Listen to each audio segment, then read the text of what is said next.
นับให้ดูตีไป80คนเดียวเลยกอดรัดตึ๊บผมก็ช่วยพอเสร็จปุ๊บเก็บของเสร็จปุ๊บถึงห้องนอนปุ๊บผมหมดแรงเลยหลับไม่รู้เรื่องเลยหลับตั้งแต่5 โมงเย็นเนี่ยไปตื่น2 ทุ่ม เพราะไอ้เรื่องนี้แหละวุ่นเรื่องกระดูกมันใช้พลังเยอะจริงๆนะผมว่าโอ้โหนับถือน้ำใจพี่ครับนะฮะจบไปกับไคโรแพคติกไม่ใช่แกไม่ให้พูดถึงแกบอกว่าจบไปกับการจัดกระดูกเพื่อปรับสมดุลนี่จบลงไปต้องพูดให้ชินปากไม่ได้อีกหนึ่งเรื่องราวที่จะมาพูดคุยกันเป็นข่าวนะฮะเป็นเรื่องราวสุดหลอนคุณผู้ฟังหลอนจริงเปล่าไม่รู้เดี๋ยวเปลี่ยนเพลงก่อนฮึบเขาบอกงี้ว่ากล้านอนไหมโรงแรมคืนละ250กับบรรยากาศสุดหลอน คุณผู้ฟังครับเขาบอกว่าการเดินทางท่องเที่ยวบางครั้งความสุขก็คือการได้นอนในที่พักผ่อนที่ดีๆและสุขสบายหรือหากใครอยากจะสัมผัสธรรมชาติก็คงอยากไปสัมผัสที่พักวิวสวยๆนั่นก็คือมันเป็นเรื่องธรรมดาไปแล้วนะถูกไหมเพราะฉะนั้นลองเสพความตื่นเต้นนะเขาบอกว่ามันก็จะมีนะเป็นการท่องเที่ยวเขาเรียกว่ามันเป็นเรื่องธรรมดาของการท่องเที่ยวถ้าคุณจะไปแบบสุขสบายนะแต่ถ้ามันจะเป็นยังไงถ้าหากคุณต้องไปพักโรงแรมที่มันมีความสุดหลอนนะฮะเขาก็ขอเชิญชวนไปเจอกันนะฮะต้องบอกเลยว่าให้เห็นบรรยากาศโรงแรมที่เขาถ่ายมาลง Facebook แห่งหนึ่งนะฮะต้องบอกว่าเห็นแล้วต้องช็อกไปตามๆกันอย่างแน่นอนในเรื่องนี้มันเป็นเรื่องราวของคุณวิทยาแสงสว่างได้นำมาแชร์ต่อผ่าน Facebook กับโรงแรมราคาถูกเพียงคืนละ250แต่ภายในกลับมีบรรยากาศที่ชวนสยองเป็นอย่างยิ่ง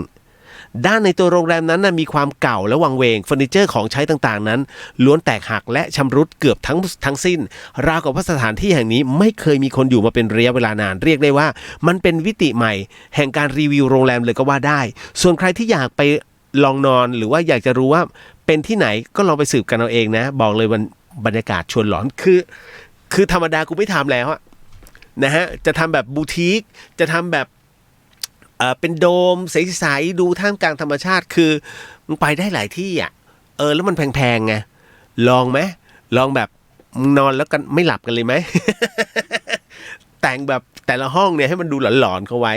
อารมณ์แบบโรงแรมผีสิงแต่จริงๆแล้วมันคือโรงแรมใหม่ไงอย่างฝักบัวเนี่ยเขาก็ต้องไปทำให้มันขึ้นแบบขึ้นขี้สนิมเขียวๆนิดๆแล้วก็เอาใส่ไว้นะฮะทุกอย่างแตกหักผ้าปูที่นอนใหม่นะฮะคือที่นอนใหม่ทั้งหมดแต่แบบพวกโคมไฟทำให้ดูเก่าๆเขาไว้กล้านอนไหม ตู้เสื้อผ้ามีฝุ่นเล็กๆ โอ้โหดว่ะ นะฮะเนี่ยเฮ้ยน่าสนใจนะน่าทำโรงแรมธีมนี้ปีหนึ่งคงได้กำไรไปแจ้งอะไรนะสัมภากรอะไรขาดทุน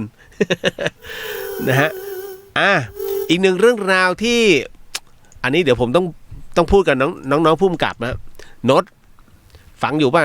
นะฮะแก๊งกำกับ MV แก๊งกำกับหนังแก๊งกำกับนเรศวรฟังอยู่ป่ะคืออย่างนี้ฟังข่าวนี้ไว้นะแล้วไปเตือนน้องๆนะเขาบอกว่าณตอนนี้มีผู้ใช้ Facebook นะฮะที่ชื่อว่าระพินแสงแก้วเนี่ยได้โพสต์พร้อมกับเผยว่ามันมีกองถ่ายละครชื่อดังเข้ามาใช้พื้นที่ในวัดแล้วก็ป่าที่จังหวัดกาญจนบุรีแล้วก็ทิ้งเขาทิ้งอะไรไว้เขาทิ้งเอฟเฟกต์มันไม่ใช่เอฟเฟกต์ธรรมดาไม่ใช่เอฟเฟกต์ปืนที่ติดตามต้นไม้แล้วยิงแล้วเปลือกไม้กระเด็นไม่ใช่ทิ้งเอฟเฟกต์ระเบิดไว้กล้วยทอดทันทีซึ่งมันเป็นลูกเทนนิสที่ผ่าออกแล้วนะฮะใส่เชื้อปะทุเข้าไปนะฮะเพื่อใช้ในการถ่ายละครนะฮะแต่ไม่มีการเก็บออกไปคือมันระเบิดไปแล้วแหละแต่ว่ามันยังอยู่คือเรียกว่าทำทิ้งเสร็จปุ๊บก็ทิ้งขว้างนั่นแหละซึ่งการกระทำดังกล่าวนั้นอันตรายนะฮะคือมันอันตรายมากกว่าไอ้ระเบิดประทัดยักษ์อีกนะผู้โพสต์บอกว่าเมื่อมีการขอเข้ามาถ่ายทำละครเรื่องดังในพื้นที่วัดแล้วก็พื้นที่ป่าไม้ในอำเภอเมืองกาญจนบุรีแล้วเนี่ยพวกท่านที่มาถ่าย ทำไมมักง่ายมากไม่มีความรอบคอบกันเลยหรือถึงแม้มันจะไม่ใช่ระเบิดจริงแต่สิ่งที่ท่านทิ้งไว้มันยิ่งกว่าประทัดยักษ์ซะอีกเอาลูกเทนนิสผ่าออกแล้วก็ใส่เชื้อประทุเข้าไปเพื่อใช้ในการถ่ายทำละครแล้วก็ลืมทิ้งไว้พวกท่านรู้หรือเปล่าเจ้าหน้าที่เหยียบเกือบจะโดนเสียแล้วถ้าไม่เจอก่อนก็คิดดูแล้วกันชาวบ้านที่เข้ามาหาของป่าเนี่ยพระที่เข้ามาดูแลปลูกป่าผู้ที่เข้าไปถือศีลก็มีหรือว่าพวกสัตว์ป่าที่ออกหากินในระแวกนั้นพวกท่านไม่คิดเลยหรือว่ามันจะอันตรายมักง่ายเกินไปหรือเปล่าเห็นประโยชน์ของตัวเองซะมากกว่าเจ้าหน้าที่ก็ไปเก็บเก็บไว้ในที่ปลอดภัยแล้วเพื่อความปลอดภัยกับทุกคนแล้วก็สัตว์ป่าทั้งนี้โพสต์ดังกล่าวเนี่ยมีคนเข้าไปแสดงความคิดเห็นเป็นจำนวนมากโดยส่วนใหญ่นั้นบอกว่ามันอันตรายมากเพราะว่าลูกเทนนิสนั้นมีสีเขียวจึงกลมกลืนกับต้นไม้ใบไม้นะซึ่งถ้าไม่สังเกตดีๆเนี่ยอาจจะมองไม่เห็นและอาจเหยียบได้คือถ้ามันระเบิดแล้วไม่น่ามีปัญหาแต่ถ้ามันยังไม่ระเบิดมันมีสิทธิ์นะฮะแต่ถามว่ามันถึงกับขนาดนะผมว่ามันเป็นขยะไม่ควรยังไงก็ไม่ควรนะจ๊ะอันนี้บอกเอาไว้ก่อนจำไว้นะแก๊งนเรศวร นะน้องๆมันชอบฟังย้อนหลังฝากว่าย้อนหลังนิดนึง ต่อโอ้สนุกเดี๋ยวนะเมื่อกี้เห็นแวบๆนะฮะนิวบอกว่าสวัสดีครับพี่เรียวแม่เหี่ยฝนตกไฟดับค่ะการไฟฟ้าฮะถ้าฟังอยู่นะตรงนี้ตอนนี้แถบแม่เหี่ยไฟดับฮะช่วยด้วยฝายหินฝายหินก็ดับครับ จบข่าว พูดเล่นฝายหินซีโต๊ดหนูว่าไงอย่าลืมนะเขารอเบอร์โทรของหมออยู่ให้ไม่ได้เข้าไปหาพี่ปุ๋ยแล้วก็นั่นน่ะเพราะวันนี้ทักพี่ไปแล้ววันพฤหัสจ้าแล้วเดี๋ยวจะทิ้งเบอร์พี่เขาไว้ให้นะฮะการ์ดสวัสดีครับไอเลียวสวัสดีฮะนะครับลุงกุ้งสวัสดีครับฟังอยู่ครับครับผมพี่สมจิตสวัสดีเจ้าคุณเรียวติดตามอยู่เจ้าแชร์แล้วนะขอบคุณครับพี่แชร์มาหาผมเหรอ แชร์มาหาผมไม่ต้องแชร์ ครั้งที่แล้วพี่แชร์มาหาผมพี่แชร์มาทำไม อีกอันนึงอันเนี้ยคือเรื่องราวที่เป็นที่ฮือฮาในโลกโซเชียลตอนนี้นะก็คือเป็นผู้เข้าประกวด Miss Universe Thailand ปี 2020 นะฮะก็คือคุณ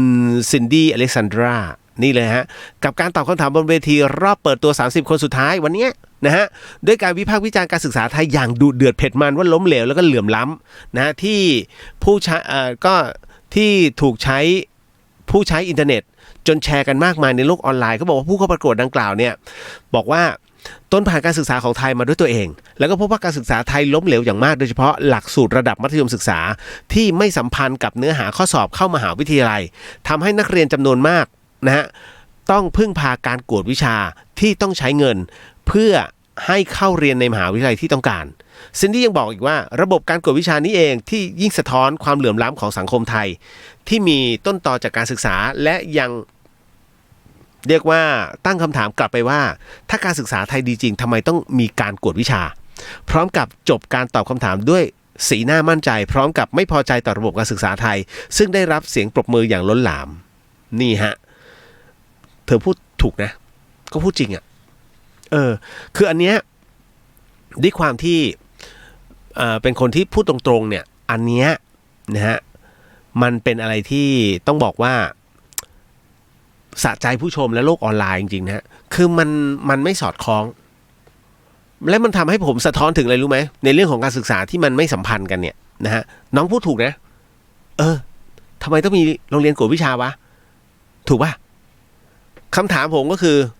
ผมเนี่ยเป็นผู้ป่วยอยู่เรื่อยๆทำไมมึงต้องมีอาหารเสริมวะทำไมยาที่หมอให้มันไม่ดีพอใช่ไหมแล้วทำไมคนถึงได้บอกว่าเนี่ยถ้ากินอันเนี้ยดีกว่านะมันจะรักษานะฮะมีอะไรนะเหมือนกับวิตามินซีสูงมากเอาผลไม้เป็นร้อยๆชนิดเอามารวมกันแล้วเนี่ยเป็นน้ำ1 ขวดเอาแล้วหมอทำไมมึงไม่มีให้กูวะ อะไรแบบเนี้ยเพื่อจะเสริมสร้างถูกไหมคุณจะสังเกตไหมต้องมีอันเนี้ยเพื่อบำรุงตรงนี้ทางยาไทยไม่เห็นมีเลยทำไมไปไหนแล้วองค์การเภสัชทำไมปล่อยให้อาหารเสริมเยอะเหลือเกินนะฮะจนบัดนี้นึกในใจ ไม่รู้จะกินอะไรดี กินแล้วเขาจะงอกไหมเนี่ย อะไรประมาณนี้กลัวมากเลยนะจ๊ะต่อมาตกลงรายการหลอนหรือรายการตลกนะพอแล้วจริงมันมีข่าวอันนึงเขาเรียกพระจะจับพระศึกนี่แหละอ๋อไม่ใช่คืออย่างนี้พระท่านขับรถแล้วขับรถบิณฑบาตนะฮะแล้วก็อยู่บ้านเป็นปีอ้างดูแลแม่ป่วยยังไม่ใช่คือตอนนี้นะฮะกฎของสำนักพุทธออกมาแล้วก็มาติมหาเถรสมาคมพระภิกษุสงฆ์ถ้าขับรถออกไปนอกเขตพุทธาวาสนะฮะหมายถึงว่าขับออกไปข้างนอกเลยเนี่ยถ้าจับได้จับศึกฮะแล้วก็ดำเนินคดีถ้าทำผิดกฎหมายก็ถูกดำเนินคดีตามกฎหมายของรัฐนะฮะแต่ถ้าขับในส่วนของบริเวณวัดในเขตอาวาสพื้นที่นะฮะใกล้ๆไม่เป็นไรนะฮะเพราะว่าบางที่เนี่ยฮะมีคนลองของนี่พระทำไมขี่มอเตอร์ไซค์กันเนี่ยคือท่านมีก่อสร้างไงแล้วไอ้คนโวยวายเนี่ยอยู่หน้าวัดแต่ท่านก่อสร้างกันท้ายทุ่งเลยฮะกำลังก่อสร้างเจดีย์กันอยู่นะอยู่ท้ายทุ่งไกลมากไปมาประมาณสักเกือบ600 เมตรอะจากหน้าวัดนะฮะอันนี้โวยวายเอาโวยวายไม่เป็นไรนะฮะเจ้าว่าสั่งเลยหยุดนะโยมตำหนิมานะฮะวันรุ่งขึ้นปรากฏว่าหลวงปู่สั่งเลยโยมช่วยเอาค้อนไปเอาไปที่สายงานหน่อยตอนนี้พระท่านต้องการค้อนอันนี้วิ่งไปเลยตึกนะฮะเสร็จปุ๊บจากสายงานเนี่ยสายงานบอกว่าโยมขาดลวดโยมช่วยไปเอาลวดให้หน่อยอยู่ด้านหน้าเลยไอ้นี่ก็วิ่งไอ้คนพูดมากก็วิ่งไปกิโลนะฮะไปกลับนี่1,200 เมตรกิโลกับ200 เมตรเสร็จปุ๊บคราวนี้พอเอาลวดไปนะวิ่งกลับไปอีก600 เมตรถูกไหมท่านบอกลืมครีมไปเอาครีมให้หน่อยไอ้นี่ลงไปพับเพียบเลยแล้วยกมือไหว้ผมรู้แล้วครับทำไมต้องใช้รถ เข้าใจแล้วนะท่านก็เลยประกาศโยมเข้าใจแล้วนะตอนนี้ก็พระคนไหนที่มีหน้าที่นะในเรื่องของการเอาอุปกรณ์มาก็ไปเอารถมาออกมา คือบางทีคนเราเอาตัวเราเป็นที่ตั้งไงฮะอย่างนี้ผิดนี่ว่าแต่ไปเจอของจริงต้องเจอท่านสอนด้วยการทำงานนะดังนั้นเนี่ยท่านถึงได้บอกว่าถ้ากรณีที่อยู่ในเขตพุทธาวาสเนี่ยไม่เป็นไรพระจะขับรถจะอะไรก็ได้เพราะว่าเพื่อความรวดเร็วในการก่อสร้างในเรื่องของการทำงานนะฮะอันเนี้ยชี้ให้คุณเห็นนะว่าน้องๆหลายๆคนบางคนตั้งกฎเป็นของตัวเองเกินไปนะฮะอย่างวันนี้ที่มีภาพแพร่ออกอากาศใช่ไหมพระภิกษุโยมเงินเนี่ยมันเป็นของบาดใจเอาคืนไปเถอะมันผิดใช่ฮะตามกฎของพระภิกษุสงฆ์แล้วเนี่ยรับเงินไม่ได้แต่คราวนี้คุณไม่เคยเห็นพระถูกไล่ลงจากรถผมเนี่ยกับตาเหตุการณ์นี้เกิดขึ้นที่จังหวัดนครปฐมนะฮะอันนี้นานแล้วนะฮะผมถึงต้องออกค่าโดยสารให้พระรูปนั้นเพราะท่านไม่รับเงิน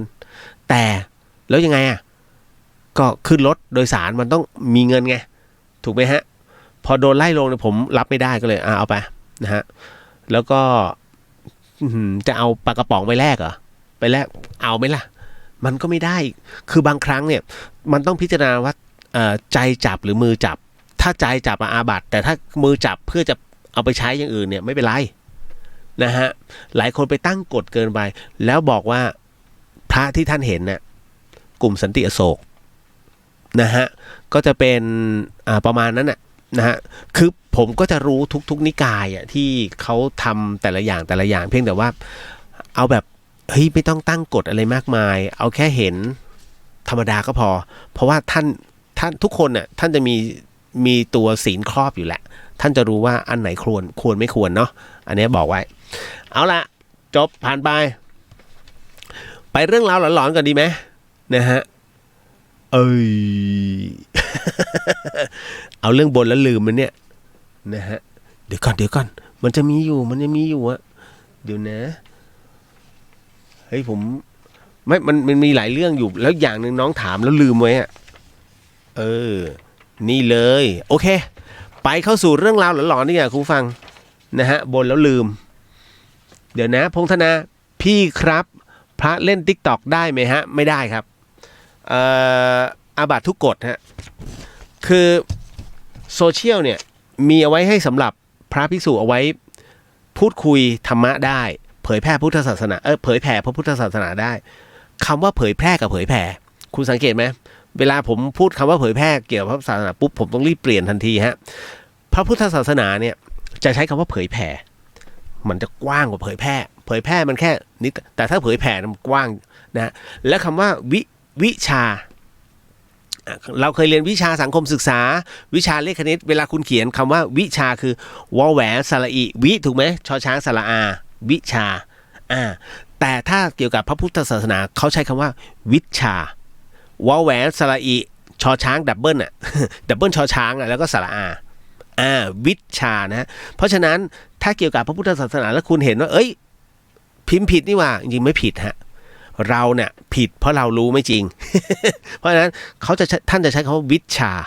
นะฮะไม่ใช่วิชานะฮะถ้าเป็นคฤหัสถ์ใช้วิชานะจ๊ะอันนี้บอกไว้ก่อนผิดนะฮะถ้าแค่เล่น TikTok ก็จบแล้วฮะเพราะว่า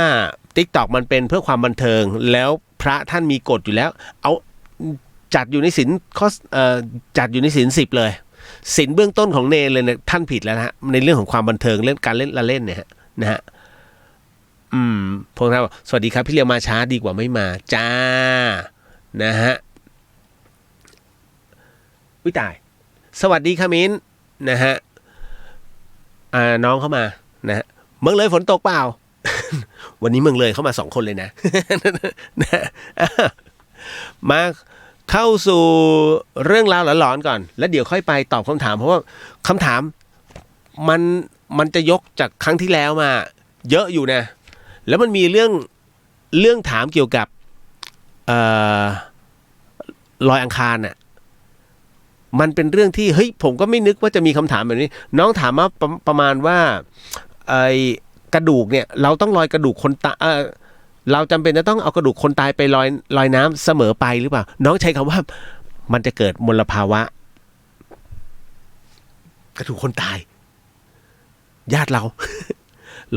ลอยน้ำมันจะเกิดมลภาวะไหมคือสกปรกอ่ะไหม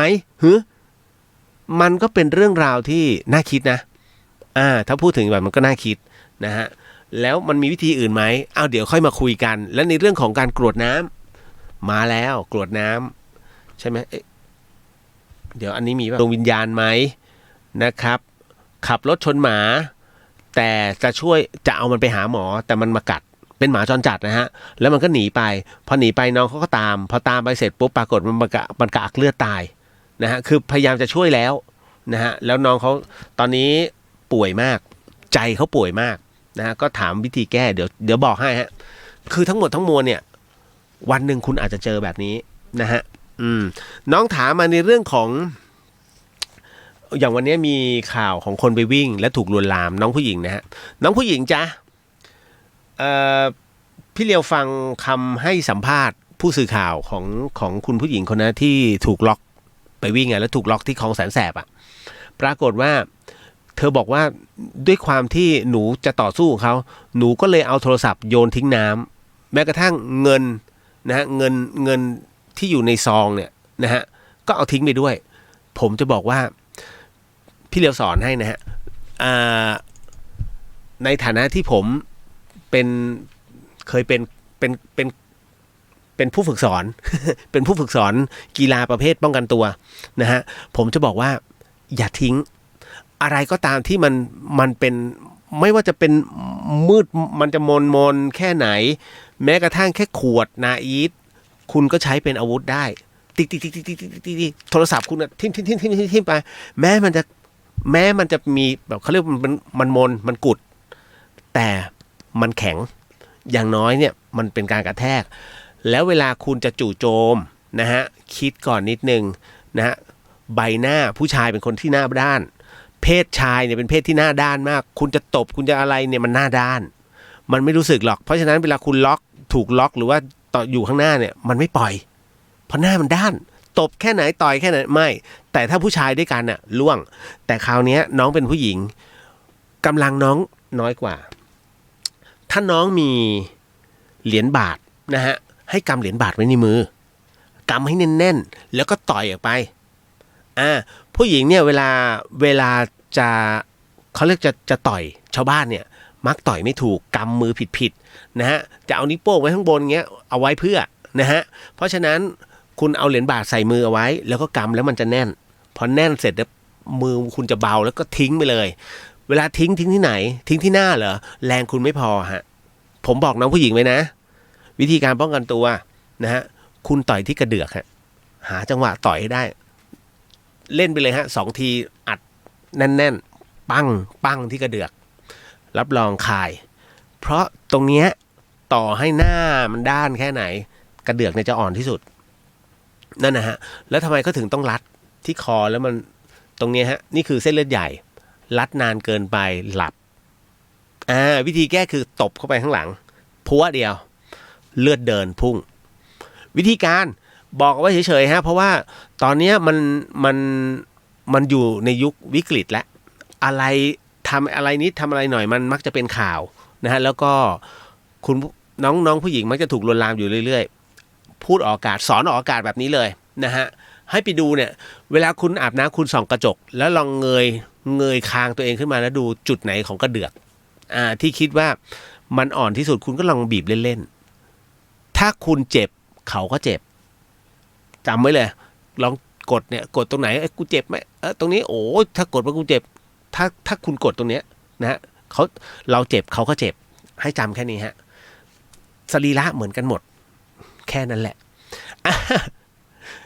นี่รายการอะไรเนี่ย นี่ผมสอนอะไรอยู่เนี่ยพี่ณัฐนันท์สารพีฝนกำลังมาอ้าวยังไม่ตกเหรอฮะ ฝายหินหยุดแล้วฮะตอนนี้มุกมิกสวัสดีครับพี่เรียวมาช้าแต่มานะคะน่ารักมากนะฮะรักน้องทุกคนนะครับนะฮะอุตส่าห์เป็นกำลังใจให้แต่เวลาผมป่วยผมไม่ค่อยบอกใครเวลาเข้าโรงพยาบาล เดี๋ยวขออนุญาตเข้าเรื่องราวหลอนประจำค่ำคืนนี้นี่คือเดอะเฮียนทาง FM 104.50 เมกะเฮิรตซ์จังหวัดเชียงใหม่นะจ๊ะไปฮะคุณผู้ฟัง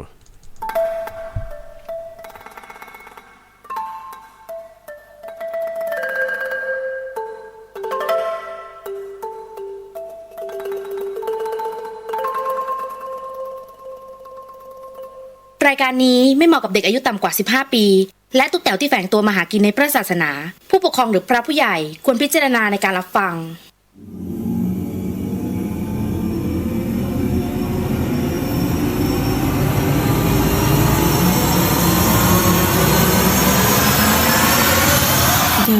เฮียน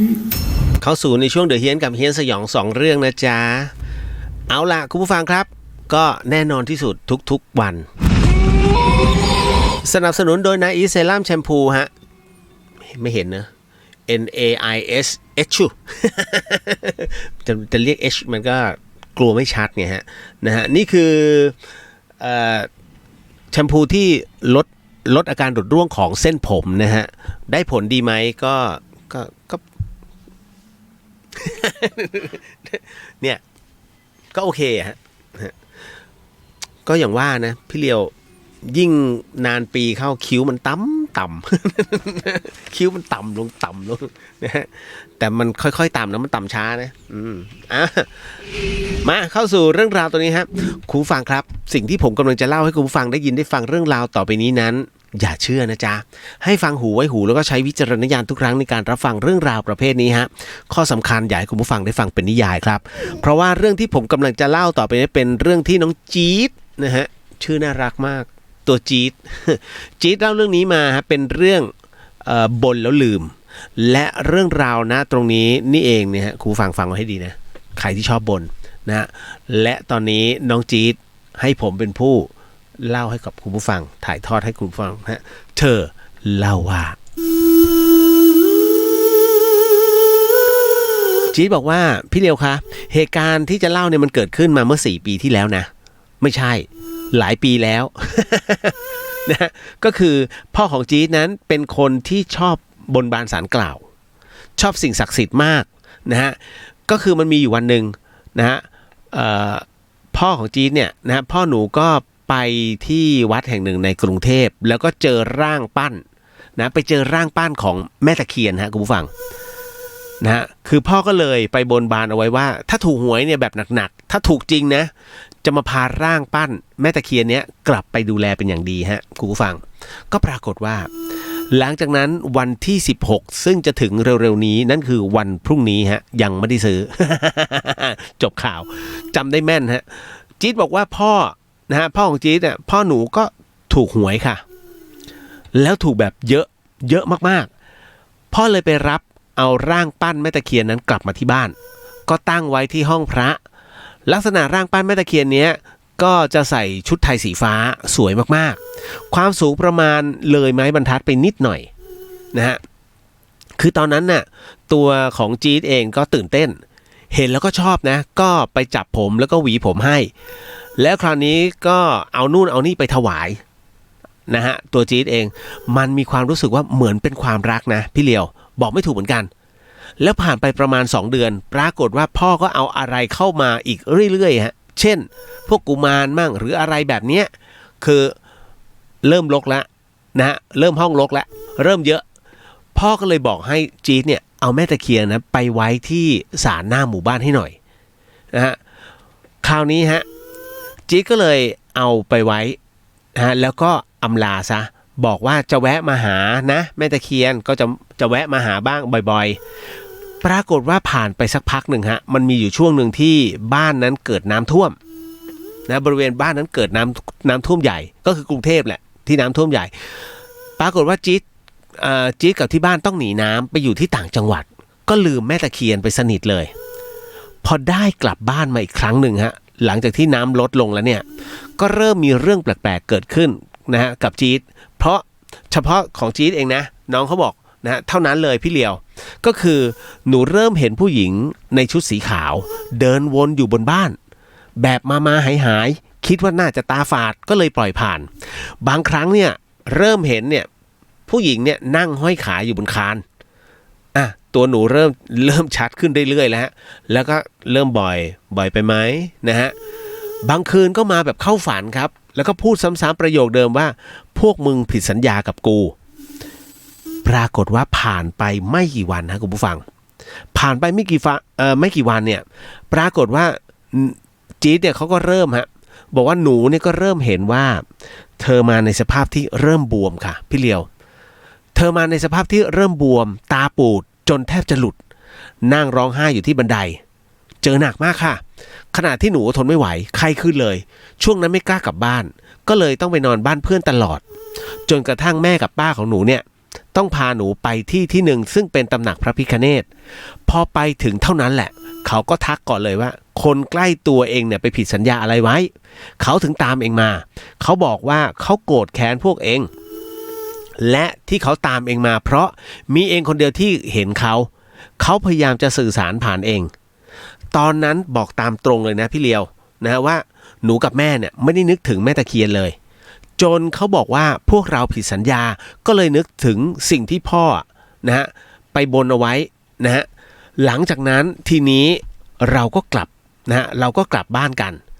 ป้าก็ถามหนูว่าจำได้ไหมว่าเอาร่างปั้นแม่ตะเคียนไปไว้ที่ไหน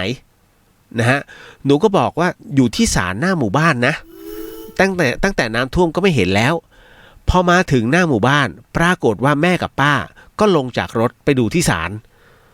หนูก็นั่งรออยู่ที่เบาะหลังมองตามออกไปพอหันกลับมาดูโทรศัพท์จังหวะนั้นเองพี่เลียวมาเป็นร่างชัดๆเลยค่ะผู้หญิงชุดขาวมานั่งเบาะข้างๆหนูสภาพเปียกน้ำตาแดงโปนจะหลุดออกมาข้างนอก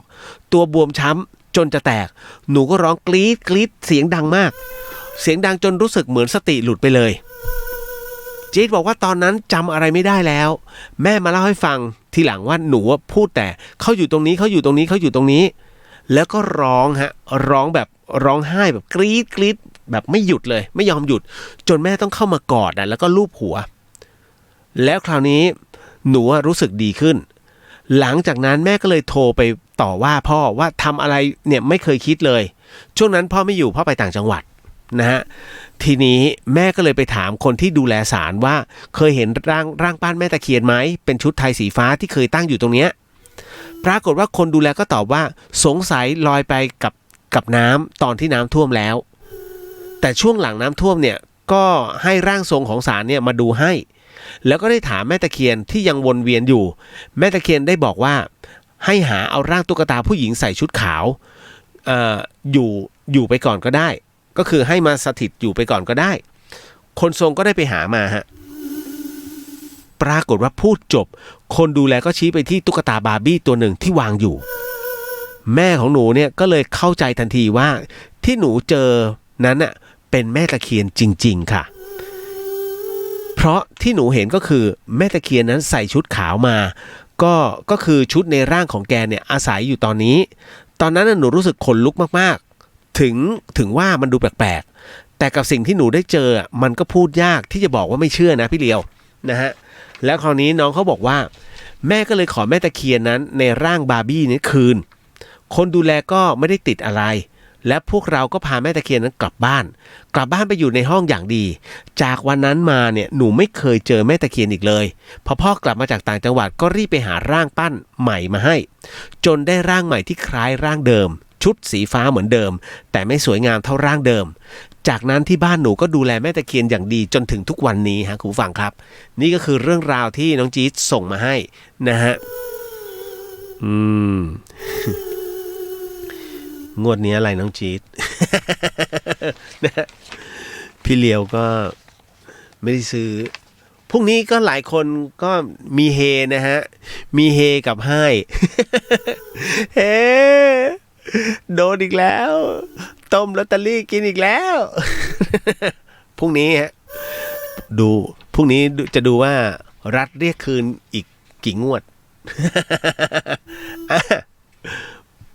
ไปโทษกันไม่ได้มันหมุนนะฮะเอาละมาเข้าสู่เรื่องราวพ่อหมูสันทรายมีแต่เสียงไม่มีฝนเสียงฟ้าร้องใช่ไหมฮะฟ้าร้องนึ่นเอามาเข้าสู่เรื่องราวที่น้องถามเอาไว้ดีกว่าคุณผู้ฟังครับนี่เลยฮะผมติดน้องแอนเอาไว้คือเดี๋ยวไม่ใช่น้องแอนนี้แล้วก็ไม่ใช่หมอแอนนะ พี่เลียวมีหลายแอนมากเป็นชื่อแอนชื่ออ้อยชื่ออะไรกว่าคือจะแบบซ้ำๆอ่ะ จะบอกว่าโหลก็เดี๋ยวกลัวเดี๋ยวหนูเปลี่ยนค่ะ เดี๋ยวไม่ใช่หรอกก็คือมันเราก็ไม่รู้จะบอกยังไงนะแบบน้องแอนสวยอันนี้แอนน่ารักแอนสูงแอนผอมอะไรเงี้ยใช้แบบนี้ไงนะอันนี้แอนล่ำ นะน้องแอนถามมาฮะพี่เลียวคะวิญญาณสามารถสลับร่างได้โอ้ตายเดี๋ยวขอเปลี่ยนเพลงฮะถ้าเป็นวิญญาณต้องเปลี่ยนเพลงแป๊บหนึ่งเฮ้ยปึ๊บน้องแอนถามมาว่าพี่เลียวคะวิญญาณนั้นสามารถสลับร่างได้ไหมคะอันนี้ถามจริงๆไม่อิงละครนะพี่นะฮะเพราะว่าหนูกลัวว่าแม่เหตุการณ์นี้น้องเขาบอกไงครับว่าแม่หนูเนี่ยเขาหลับไป6วันพี่เลียวสลบไป6วันฮะพอฟื้นขึ้นมาเนี่ยเป็นอีกคนไปเลยคือแม่จำใครไม่ได้แม้แต่หนูแต่คุยรู้เรื่องนะฮะพอถามว่านี่แม่หรือเปล่าเขาก็บอกว่าไม่ใช่หนูควรจะทำยังไงดีฮะอันแรกนะฮะน้องแอนพี่เลียวแนะนำว่าให้น้องแอนเนี่ยปรึกษาคุณหมอก่อนทั้งหมดทั้งมวลเนี่ยขึ้นอยู่ให้วิทยาศาสตร์วินิจฉัยก่อนนะว่ามันเกิดขึ้นเพราะอะไรอาจจะเป็นความจำเสื่อมช่วงขณะหนึ่งก็ได้นะฮะหรือว่าอาจจะเป็นอีกหนึ่งรูปแบบซึ่งอันนี้อธิบายไม่ได้เดี๋ยวหมอเขาจะอธิบายให้เองนะฮะหมออาจจะพูดอุปทานหรือเปล่าอะไรประมาณนี้นะฮะแดกเล็กน้อย คือเรื่องบางเรื่องเนี่ยต้องยอมรับเพราะว่าอาจารย์ของคุณหมอเองก็มาปฏิบัติ นะเพราะฉะนั้นเนี่ยผมถึงได้บอกว่าเรื่องบางเรื่องเนี่ยฮะมันมีบนโลกใบนี้นะมันมีศาสตร์คุณอย่าอิงแต่วิทยาศาสตร์หลายเรื่องที่วิทยาศาสตร์ก็ยังไม่สามารถค้นพบได้อ่ะถ้าบอกวิทยาศาสตร์ค้นพบได้โควิดต้องใช้เวลาถูกไหมแต่มันค้นพบยาแก้แล้วแต่มันต้องใช้เวลาไง ถูกไหมนั่นน่ะคือมันกำลังจะไปสู่การค้นพบเรื่องบางอย่างมันพูดไม่ได้เรื่องของพลังจิตวิญญาณผีมันเป็นเรื่องที่พิสูจน์ยากมากนะฮะคุณอย่าไปพึ่งเรนนี่คนเดียวนะหรืออย่าไปพึ่งน้องริวนะฮะหรือว่าเจนไม่ต้องพึ่งนะฮะเอาว่าทุกคนสามารถรับรู้และสัมผัสได้ถ้าคุณมีใจที่จะปฏิบัติแค่นั้นเลยนั่นแหละแล้วเดี๋ยวมันจะบังเกิดให้เห็นเองฮะถึงตรงนี้เดี๋ยวต้องบอกก่อนฮะว่าวิญญาณสามารถสลับร่างได้ไหมฟังหูไว้หูนะคุณฟังอันเนี้ยพี่เลียวบอกว่าพี่เลียวไม่ใช่ผู้ที่รับรู้แต่คราวนี้ฮะผมขอยกตัวอย่างหลวงพี่ภาสกรนะฮะผู้อำนวยการธรรมสถานเนี่ยที่ท่านไลฟ์สดอยู่ทุกครั้งสอนธรรมะอยู่เรื่อยๆนะฮะส่วนใหญ่หลวงพี่ก็จะสอน31ภพภูมินะฮะผมจะบอกว่าวิญญาณนั้นสามารถสลับได้ไหมจึงยกตัวอย่างหลวงพี่ภาสกรหลวงพี่ภาสกรนั้นตอนที่ท่านเทศเนี่ยท่านจะเทศถึงในอดีตนั้นนะหลวงพี่ภาสกรนั้นเป็นลูกชายศาสตราจารย์ดร.ระวีภาวิไลซึ่งเป็นนักดาราศาสตร์นะฮะแล้วก็เป็นบุตรของคุณแม่อุไรซึ่งทั้งสองท่านก็เป็นคุณลุงคุณป้าผมนะครับตอนนั้นเนี่ยบ้านของหลวงพี่อยู่ที่วัดสังกจายที่ฝั่งทนนะครับแล้วคราวนี้อันนี้ท่านเล่าเลยนะท่านจะเล่าเลยฮะว่าปรากฏว่าท่านรับรู้จากผู้ที่รู้ทีเล่าให้ท่านฟังบอกว่าหลวงพี่เนี่ยนะตอนที่เป็นดวงจิตนั้นท่านเป็นยักษ์ท่านเป็นยักษ์ที่อยู่หน้าวัดสังกจายแล้วปรากฏว่าวันหนึ่งแม่อุไรเนี่ยเดินผ่านแล้วกำลังท้องอยู่แต่หลวงพี่เนี่ยตอนที่ท่านบอกว่าตอนที่ดวงจิตอันที่เป็นยักษ์เนี่ยเมื่อมองดูแล้วอุ้ยทำไมผู้หญิงคนนี้สวยจังอย่างนี้เราต้องไปใกล้ชิดหน่อยและปรากฏว่าในขณะนั้นที่ท้องอยู่นะฮะหลวงพี่บอกว่านะมีคนเล่าให้ท่านฟังว่าท้ายที่สุดแล้วดวงวิญญาณของท่านเนี่ยไปแย่งเกิดนะฮะไปแย่งเกิดที่ท้องของป้าอุไรเพราะฉะนั้นดวงวิญญาณอันนี้จึงกระเด็นออกไปไม่รู้ไปเกิดที่ไหนเป็นใครไม่รู้แต่ว่าท้ายสุดแล้วพอลูกออกมาตรงนี้ก็คือเป็นหลวงพี่ภาสกรนี่ฮะนี่คือท่านเล่าให้ฟังเพราะฉะนั้นเนี่ยวิญญาณนั้นสามารถสลับร่างได้ไหมนี่ไงผมถึงได้บอกว่าในเคสนี้1เคสนะฮะหลังจากนั้นเนี่ยมันก็จะมีอีกประเภทหนึ่งก็คือว่าหลายคนในร่างเดียวคำว่าหลายคนในร่างเดียวก็คือประเภทพวกอยู่ๆพวกผีเข้าหรือมีร่างทรงหรือเปล่าคือตอบไม่ได้ไงแต่ว่าอันนี้ผมพูดแบบบ้านๆเนี่ยชาวบ้านแบบคือผมพูดแบบไร้ความคิดของผมแล้วอะผมก็จะบอกอย่างเงี้ยว่าเฮ้ยมันเป็นไปได้หรือเปล่าแต่ท้ายสุดแล้วผมถึงบอกถามหมอกันนะว่าตรงนี้มันเกิดจากการที่ออกซิเจนไปเลี้ยงสมองไม่พอหรือเปล่าสลบไปถึง6วันนะอาจจะมีการใช้ไฟฟ้ากระตุ้นให้ความจำกลับคืนมาอะไรอย่างนี้เป็นต้นนะฮะน้องคุยกันนะน้องแอนนะครับฟันธงไหมเรื่องวิญญาณสลับร่างเนี่ยสามารถนะฮะเป็นไปได้อยู่แต่ว่ามันก็ไม่ใช่ขนาดนั้นนะนะฮะต่อมาน้องซินนี่เลยฮะพี่คะอันนี้คนละเรื่องเปลี่ยนเพลง นะครูฟังกูรำคาญมัน เดี๋ยวเปลี่ยนเพลง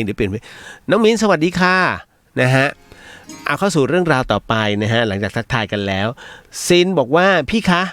การที่เราให้ข้าวหมาแมวจรจัดนี้ถือว่าเป็นทานไหมคะแบบนี้ถือว่าเราได้ทำบุญกับสัตว์แบบนี้ถูกต้องนะคะแล้วหากเราร่วมถ่ายชีวิตโคกระบือแบบนี้ที่วัดเขาให้ร่วมบริจาคโคกระบือแต่นานแล้วก็ยังไม่เห็นไปถ่ายสักทีซึ่งหนูก็ไม่กล้าถามนะเราก็ทำไปแล้วด้วยนะเราควรจะถามไหมคะหรือถ้าหากเขาเอาไปแล้วไม่ถ่ายจริงแต่เอาไปใช้ในวัดแทนแบบนี้จะได้บุญไหมคะขอบคุณค่ะหลายคำถามในตัวเดียวกันนะฮะน้องซินถามมาเนี่ยเดี๋ยวบอกก่อนเลยครับว่าอันที่1การที่คุณเอาข้าวปลาอาหารให้กับหมาแมวจรจัดนั้นก็ถือว่าเป็นเขาเรียกว่าเป็นเมตตานะฮะเป็นเมตตาแห่งมวลมนุษยชาติหรือว่าเป็นสรรพสัตว์ทั้งหลายถือว่าเป็นการทำทานนะฮะเป็นการทำทานนะ นะฮะถามว่าเป็นทานบารมีไหมเป็นฮะเพราะว่าทุกอย่างนั้นเป็นเรามีเมตตาธรรมกับเพื่อนร่วมโลกนะครับเพราะฉะนั้นนะถือว่าเป็นทานเช่นกัน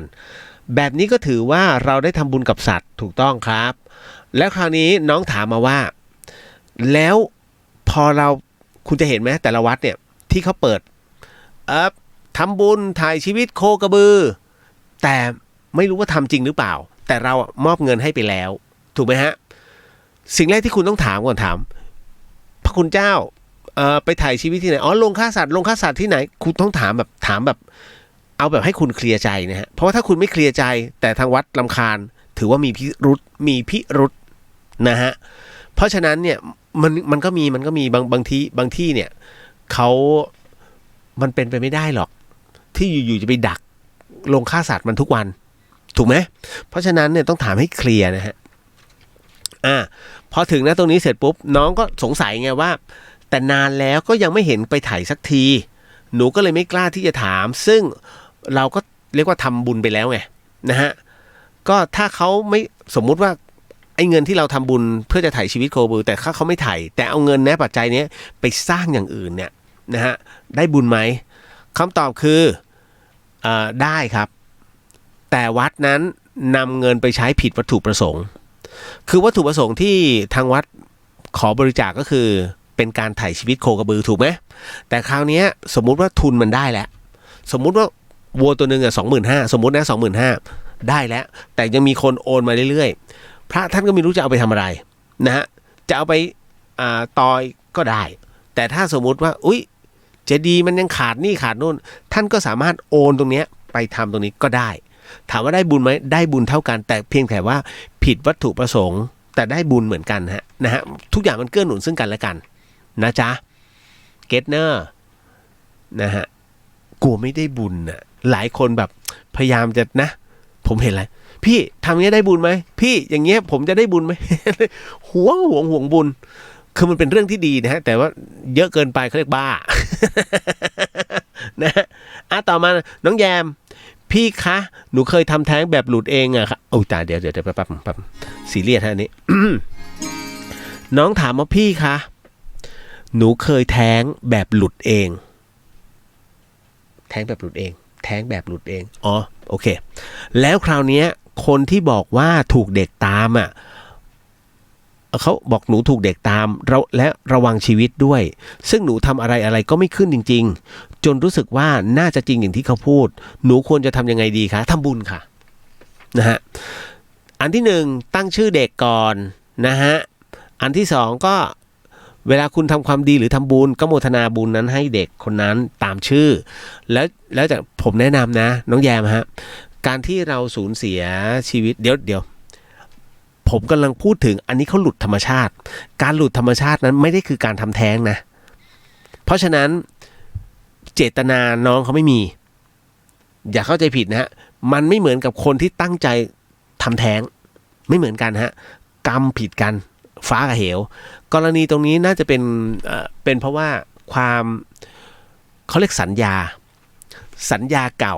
ของวิญญาณนั้นน่ะอยากจะมาเกิดแต่ดันหลุดพอดันหลุดเสร็จปุ๊บเนี่ยยังไม่ถึงวาระในการเกิด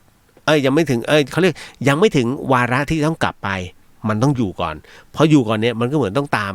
ทำมาครับไม่ขึ้นเกี่ยวไหมไม่มั่นใจนะฮะเพราะว่ามันไม่ใช่เหตุของความตั้งใจหรือว่าเจตนาในการกระทำเมื่อไม่มีเจตนานั้นมักจะไม่เกิดนะฮะดังนั้นเวลาน้องทำความดีโมทนาบุญให้กับลูกของน้องต้องตั้งชื่อเขาก่อนนะไม่ใช่ระลึกถึงมันไม่ได้นะเพราะน้องไม่รู้จักหน้าค่าตาเขาเลยเพราะนั้นตั้งชื่อก่อนนะว่าลูกหนูชื่อลูกกรอกว่าไปก็ทำให้ลูกกรอกจบแต่พี่เราแนะนำว่าบวชชีพราหมณ์ซะหน่อยนะหาเวลาใฝ่ตรงนี้ฮะก็คือขออุทิศบุญกุศลให้เขานะครับช่วยได้ผิดกับ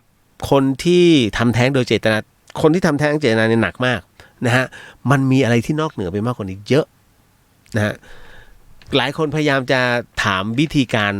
ผมไม่สามารถพูดออกอากาศได้ฮะถ้าพูดออกอากาศได้เขาเรียกมันเป็นการเดี๋ยวกูไปทำตามที่พี่เลียวบอกจบไม่ได้เลยฮะนะฮะ แล้วผมพยายามไม่พบน้องเหล่านี้ด้วยนะฮะหลายๆครั้งที่น้องเขาพยายามจะมาเจอให้ได้ no เรื่องตัวเลขอีกสังเกตไหมผมนู่นเลยพี่ละออดวงอีกนู่นเลยตุนุก ผมมาขาโยน เพราะว่ามันตัวกรรมคุณหลายคนอาจจะคิดว่ากรรมคำว่ากรรมเนี่ยกรรมมันไม่มีจริงหลายคนคิดอย่างนั้นนะฮะแต่จริงไม่ใช่เวลาตัวกรรมมันมาทีเนี่ยคุณปฏิเสธไม่ได้เลยต่อให้คุณหลบอยู่ในหลืบมันก็ตามคุณคือประมาณว่าแดกทั้งล่าง ประมาณนั้นแหละแล้วอะไรคือตัวกรรมแบบนั้นก็คือผลสะท้อนจากการที่เราไปขัดกรรมชาวบ้านเขาไม่ให้โดนแต่เราต้องรับสภาพนั้นเองนั่นนะฮะนั่นคือสิ่งที่ผมโดนผมก็เลยพยายามไม่ดูถ้าไม่ใช่แบบ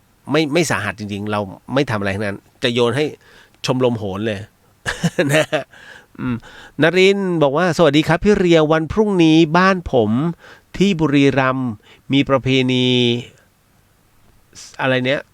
แซนโดนตาคือบูชา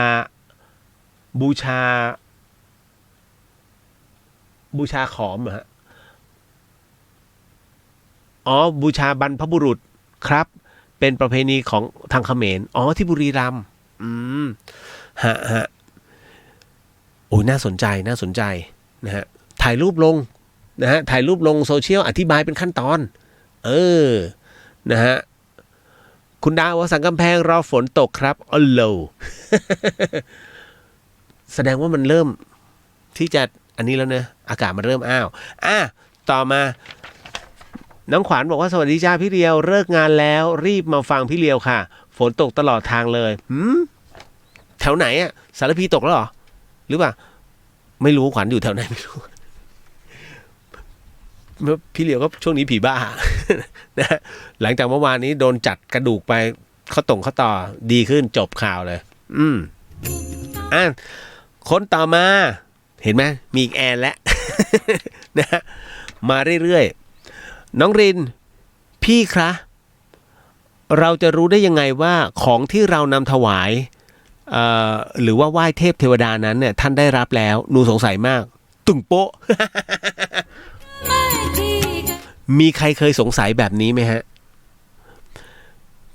แล้วคุณเคยสงสัยไหมว่าเฮ้ยไอ้ของที่เราถวายหรือว่าเราไหว้ไปเนี่ยเทพทั้งหลายของไม่ว่าของจีนของไทยเนี่ยเฮ้ยท่านกินยังวะ สังเกตไหมก็จะบอกอย่างนี้นะฮะน้องรินคืออย่างนี้เวลาเราจุดธูปบูชาสมมุติน้องบูชาเทวดา16ดอกกลางแจ้งใช่ไหมจบเสร็จปุ๊บคราวนี้เมื่อบูชาเสร็จปุ๊บเรามีหน้าที่อัญเชิญนะฮะเมื่อบูชาเทวดาก็คือการอัญเชิญเทวดาทวยเทพเทวดาทั้งหมดทั้งมวลเนี่ยสักเคกาเมนะจะรูปเป็นไม่ใช่แบบเรนนี่นะ นะฮะอันนั้นก็คือเขาบท7ตำนาน12ตำนานฮะ สมันตาจักรวาเลสูนั่นน่ะ คราวนี้เดี๋ยวต้องบอกก่อนนะว่าในส่วนของทวยเทพเทวดาเมื่อคุณอัญเชิญมาแล้วเสร็จปุ๊บเนี่ยก็ขอเปิดทางสมมุตินะว่าคุณจะขอเปิดทางให้กับสัมภเวสีทั้งหลายแบบสมมติแบบป๋องนะเป็นโต๊ะจีนผีคุณก็อย่างนี้เลยฮะบูชาทวยเทพเทวดาเสร็จปุ๊บอัญเชิญเทวดาเสร็จปุ๊บสักเคเสร็จปุ๊บขอเปิดพื้นที่ให้กับเหล่าสัมภเวสีณวันนี้นะฮะคุณต้องมีให้กับทวยเทพไปชุดหนึ่งส่วนเลี้ยงผีอีกชุดหนึ่งชุดใหญ่นะฮะก็ขอเปิดทางให้กับเหล่าสัมภเวสีอนุญาตให้เหล่าสัมภเวสีนั้นได้มากินเครื่องเส้นที่เราได้ตั้งเอาไว้หลังจากนั้นเสร็จปุ๊บปักธูปเลยฮะตึกทุกจานที่คุณวางเอาไว้ธูป1 ดอกตอบไม่ได้ว่าเขามากินตอนไหนอะไรยังไงนะฮะเพราะคุณบางคนไม่เห็นแต่บางคนอาจจะเห็นแค่คุณผ่านสักเคเสร็จปุ๊บบทอัญเชิญชุมนุมเทวดาเสร็จปุ๊บแล้วขอเปิดทางให้เหล่าสัมภเวสีเขายืนรอแล้วเพราะเขาคือพลังงานหลังจาก ปักธูปเสร็จปุ๊บเมื่อนั้นนะบรรเลงแล้วฮะคุณเห็นไหมไม่เห็นแต่เขาจะใช้คำว่าสัญลักษณ์ให้ดูจากธูปนะไม่ใช่ธูปก้านเล็กนะบางคนอุ้ยกูไม่มีธูปเอาธูปก้านเล็กก็ได้ถ้าธูปก้านเล็กเนี่ยคุณรู้จักไซส์มาตรฐานใช่ไหมฮะใช้ไซส์มาตรฐานเนี่ยเป็นหลักเดี๋ยวนี้มันมีทูบก้านเล็กๆอ่ะประมาณคืบนึงมั้งกับอีกอันนึงเป็นไซส์มาตรฐานใช้ไซส์มาตรฐานนะแล้วคุณจะรู้ระยะเวลาก็น่าจะประมาณสัก10นาทีนะถ้าจำไม่ผิด10 ถึง 15 นาทีในเรื่องของการมอดของทูบนั่นแหละฮะหลังจาก10 นาทีหลังจากทูบนั้นมอดไปจบปุ๊บรอแป๊บหนึ่งใจเย็นเล็งไก่ย่างไว้ใช่ไหมใจเย็น รอทิ้งเอาไว้อีกสัก 2-3 นาทีแล้วคุณก็อัญเชิญอัญเชิญเทวดาด้วยนะพอเสร็จปุ๊บมาไหว้ก็ขอคุณพูดภาษาไทยเลยฮะไม่ต้องแบบโอ้ยจะต้องมีอักขระขอมเคิมไม่จำเป็นคุณพูดเลยฮะก็เมื่ออิ่มหนำสำราญแล้วก็ขอเชิญเหล่าสัมภเวสีกลับที่เดิมนะจ๊ะต่อไปนี้ก็ขออย่าให้มากวนข้าพเจ้านะแต่ก็ขอให้เรียกว่าส่งโชคส่งลาภมาข้าพเจ้าจะได้เลี้ยงแบบนี้อยู่บ่อยๆอะไรอย่างนี้เป็นต้นพอเสร็จปุ๊บคุณเชิญเทวดากลับด้วยทลปัตตานะใช้บทนี้นะพอเสร็จปุ๊บจบพิธีไปเอาไก่ย่างมากินเองได้ นะจ๊ะอันนี้บอกเพราะฉะนั้นเนี่ยน้องไม่มีโอกาสรู้เลยนะฮะแล้วไม่ใช่ไปทำพิธีไอ้ป๊อกแป๊กป๊อกแป๊กไอ้ที่เขาอย่าทำนะสิ่งใดที่เราพยายามมากจนเกินไปสิ่งนั้นมันจะย้อนเข้าหาตัวหลายคนพยายามจะพิสูจน์เรื่องผีผมถึงได้บอกว่าเฮ้ยทำไมพี่เดียวถึงไม่ออกไปเหมือนพวกเขาผมยังอยากมีอายุไขที่ยืนยาวมากที่สุดเท่าที่จะทำได้แต่ไม่แก่ผมจะไม่ขอแก่นะเต็มที่ก็อีก4 ปีกูตายก็ได้ประมาณนี้ใช้ชีวิตคุ้มแล้วอะไรประมาณนี้เป็นต้นเพราะฉะนั้นเนี่ยเ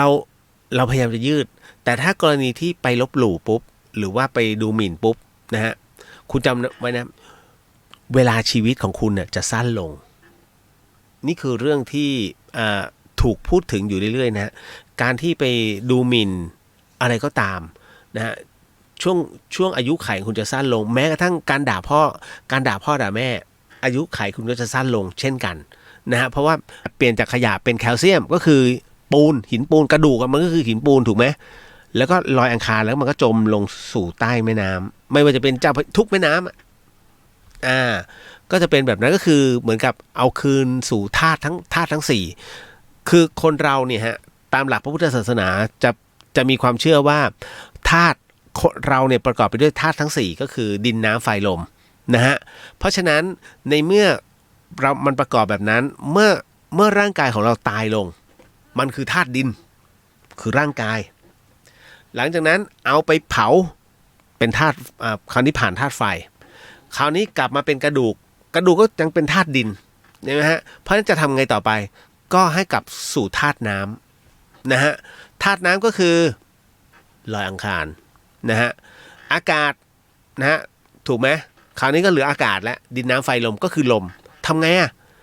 ก็ไม่รู้เก็บที่ไหนกูก็ทำเป็นเจดีย์เป็นอะไรล่ะเป็นกู่ขึ้นมานะฮะใส่กระดูกไปข้างในตึ้งให้โปร่งๆหน่อยนะอันนั้นก็คือหมายถึงว่าให้เป็นธาตุลมไปสมมุติเป็นธาตุลมไปนะฮะแต่ถามว่าทั้งหมดทั้งมวลนั้นมันจำเป็นไหมฮะนะจำเป็นที่จะต้องแยกทั้งหมดทั้งมวลไหมจริงๆไม่จำเป็นคุณจะเผาให้ไม่เหลือชิ้นเลยก็ได้นะฮะเพียงแต่คราวนี้เขามีความถือแบบนั้นเขามีความเชื่อถือแบบนั้นคุณจะสังเกตไหมเวลาพอเสร็จปุ๊บกรรมวิธีเนี่ยเขาจะมีพิธีอีกนะเก็บกระดูกกูต้องมาเรียงเป็นคนอีกเพื่อให้ชาติหน้าจะเป็นคนที่ครบ32จริงไม่ใช่32ไม่32ขึ้นอยู่กับวาระสุดท้ายของการเสียชีวิตฮะหลายคนที่ณปัจจุบันนะฮะอันนี้ขออนุญาตพูดถึงนิดนึงน้องๆที่สูญเสียอวัยวะรวมไปถึงน้องๆที่สูญเสียโสตอายตนะบางส่วนไปอย่างเช่นบางคนก็สูญเสียโสตทางสายตาบางคนก็ทั้งหู นะฮะบางคนก็อาจจะเป็นในเรื่องของจมูกหรือปากก็แล้วแต่ทั้งหมดทั้งมวลนั้นเนี่ยมันเป็นเรื่องของตัวกรรมนะฮะเพราะฉะนั้นณปัจจุบันนี้นะฮะเราได้อยู่เผชิญบนโลกใบนี้อย่างกล้าหาญแล้วนะฮะเราก็ทำบุญทำบารมีอยู่แล้วไม่ได้ไปเบียดเบียนใครเพราะฉะนั้นเนี่ยเมื่อจบจากภพนี้ลงตามวาระนะฮะภพต่อไปคุณจะเป็นคนที่สมบูรณ์มากผิดกับคนที่เมาฮะผิดกับคนที่เมาแล้วพยายามที่จะแบบฟันฝ่าให้ถึงบ้านแต่สุดท้ายไม่ถึงเพราะไม่ถึงเนี่ยมันตายกลางทางถูกไหมแน่นอนที่สุดผมก็จะเห็นในเฟซอะไปเป็นเทวดาบนสวรรค์สาเหตุผมก็มาดูมีคนถามแล้วเขาเป็นอะไรตายเหรออ๋อเมาเจ้า ก็คือเมาค่ะนะฮะแล้วก็ขับรถไปชนนะแล้วก็ตายคาที่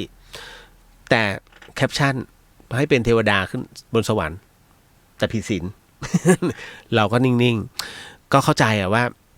ถ้าไปพูดโฉงฉางปุ๊บมันก็เหมือนกับเราไปซ้ำเติมแต่จริงๆเราก็อยากจะบอกความจริงว่าชีวิตคนเรามันสั้นถ้าคุณยังผิดศีลอยู่ตอนที่คุณตายอาการคุณไม่ครบ32ฮะเพราะเหล้าเนี่ยมันไปกดความจำเพราะฉะนั้นอีกภพหนึ่งที่คุณเกิดมามันจะไม่ครบตายแบบไหนในสติที่ไม่ครบมันจะมาแบบนั้นไอ้นู่นนิดไอ้นี่หน่อยสูญเสียนิดสูญเสียหน่อยรวมถึงการเหลอเด้อด้านั่นเพราะว่าสติฮะมันจึงไม่ครบเพราะฉะนั้นเนี่ยฮะนี่คือจุดที่ต้องบอกว่าเฮ้ยเมรัยเนี่ยถามว่าคุณละได้ไหมมันยากมันมีมาตั้งแต่โบราณแล้วเรื่องน้ำจันทร์นะฮะเพียงแต่ว่าเราต้องครองสติให้อยู่แต่คุณไม่รู้หรอกว่าเมื่อไหร่คุณจะไปอย่าประมาทนะเอาละเพราะฉะนั้นนะฮะถามว่าแล้วควรจะจัดการยังไงกับกระดูกอย่างที่ผมบอกอย่างผมอะเพื่อนผมมันพูดเลยเดี๋ยวถ้ามึงตายนะกูจะไปตามดอยเอากระดูกมึงโปรยนะฮะให้ไปอยู่ตามป่าตามดอยตามเขาที่มึงชอบ ผมก็นึกเนี่ยมันพูดถูกเว้ย นะฮะก็เราก็นั่งนึกถ้าผมตายช่วยเอาไปโปรยหน่อยนะดอยนี้บ้างดอยนี้บ้างผมเป็นคนที่ชอบเที่ยว พี่แล้วพี่ไม่เป็นผีป่าหรอไม่จิตพี่เป็นกุศล คุณไม่อยากเป็นผีป่า นะแต่ตอนนี้เป็นผีบ้านะครับเดี๋ยวแป๊บหนึ่งต้นบ้านเด่นสวัสดีครับพี่ป๋อง แหมนะฮะต้องเรียกป๋องมานิดนึงนะฮะคุณพัทรกรบอกว่าสวัสดีครับพี่เลียวผมขออนุญาตถามว่าทำไมความเชื่อเรื่องไสยศาสตร์ของทางเขมรจึงมีอานุภาพรุนแรงครับเคยได้ยินมาจึงขออนุญาตสอบถามครับขอบพระคุณมากครับขอให้สุขภาพแข็งแรงเสมอครับสิทธิ์ฝ่ายหินคำตอบก็คือว่าผมย้อนกลับไปนะขอบคุณมากที่ถามเรื่องนี้นะฮะว่าทำไมศาสตร์ไสยเวทของเขมรนั้นถึงได้รุนแรงนะในสมัยก่อนถ้าย้อนกลับไปก่อนพระพุทธศาสนาเข้ามาในสยามประเทศนะฮะศาสนาที่อยู่ดั้งเดิมเนี่ยคือพราหมณ์นะฮะพราหมณ์เพราะฉะนั้นเนี่ยในเมื่อวัฒนธรรมของพราหมณ์เนี่ยมาอยู่ตรงนี้นะครับทั้งหมดทั้งมวลเนี่ยมาตั้งแต่ดั้งเดิมเพราะฉะนั้นเนี่ยพราหมณ์หรือขอมเนี่ยเขาก็จะมีคัมภีร์พระเวทด้วยกันนะ3พระเวทนะฮะเพราะฉะนั้นได้ยินไหมหมาหอนนะพอพูดถึงพระเวทคัมภีร์พระเวทเนี้ยนะฮะมันก็ถูกถ่ายทอดไปทั้งของสยามประเทศและในส่วนของกัมพูชาในส่วนตรงนี้เองเนี่ยฮะผมไม่แน่ใจว่าอยู่ในสมัยไหนนะเขาคือต้นตำรับนะดังนั้นตัวพระเวททั้งหมดทั้งมวลเนี่ยทั้งเขาถูกถ่ายทอดได้ลึกซึ้งกว่าหลังจากนั้นเองสมัยก่อนผู้นำจิตวิญญาณในเรื่องของไสยเวทหรือว่าพูดผีทั้งหลายเนี่ยเป็นผู้หญิงนะฮะเป็นผู้หญิงนะไม่ใช่ผู้ชายนะฮะแต่พอพระพุทธศาสนาเข้ามาสู่สุวรรณภูมิปุ๊บนะฮะสิ่งที่มันเกิดขึ้นก็คือว่าผู้หญิงนั้นนะฮะก็คือเจ้าลัทธิเนี่ยเริ่มกลัวที่จะสูญเสียเพราะว่าผู้ชายเริ่มที่จะถือบวชแล้ว เป็นใหญ่ดังนั้นผู้ชายก็หาเรื่องว่าเอ้ยไม่อยากจะอยู่ใต้อำนาจนะตรงนี้จึงออกบวชพอออกบวชเสร็จปุ๊บเนี่ยแล้วได้ฟังธรรมนะฮะเรื่อยๆนะฮะจนบรรลุเป็นพระสุปฏิปันโนคราวนี้มันก็เลยเหมือนกับว่าแย่งชิงพื้นที่กัน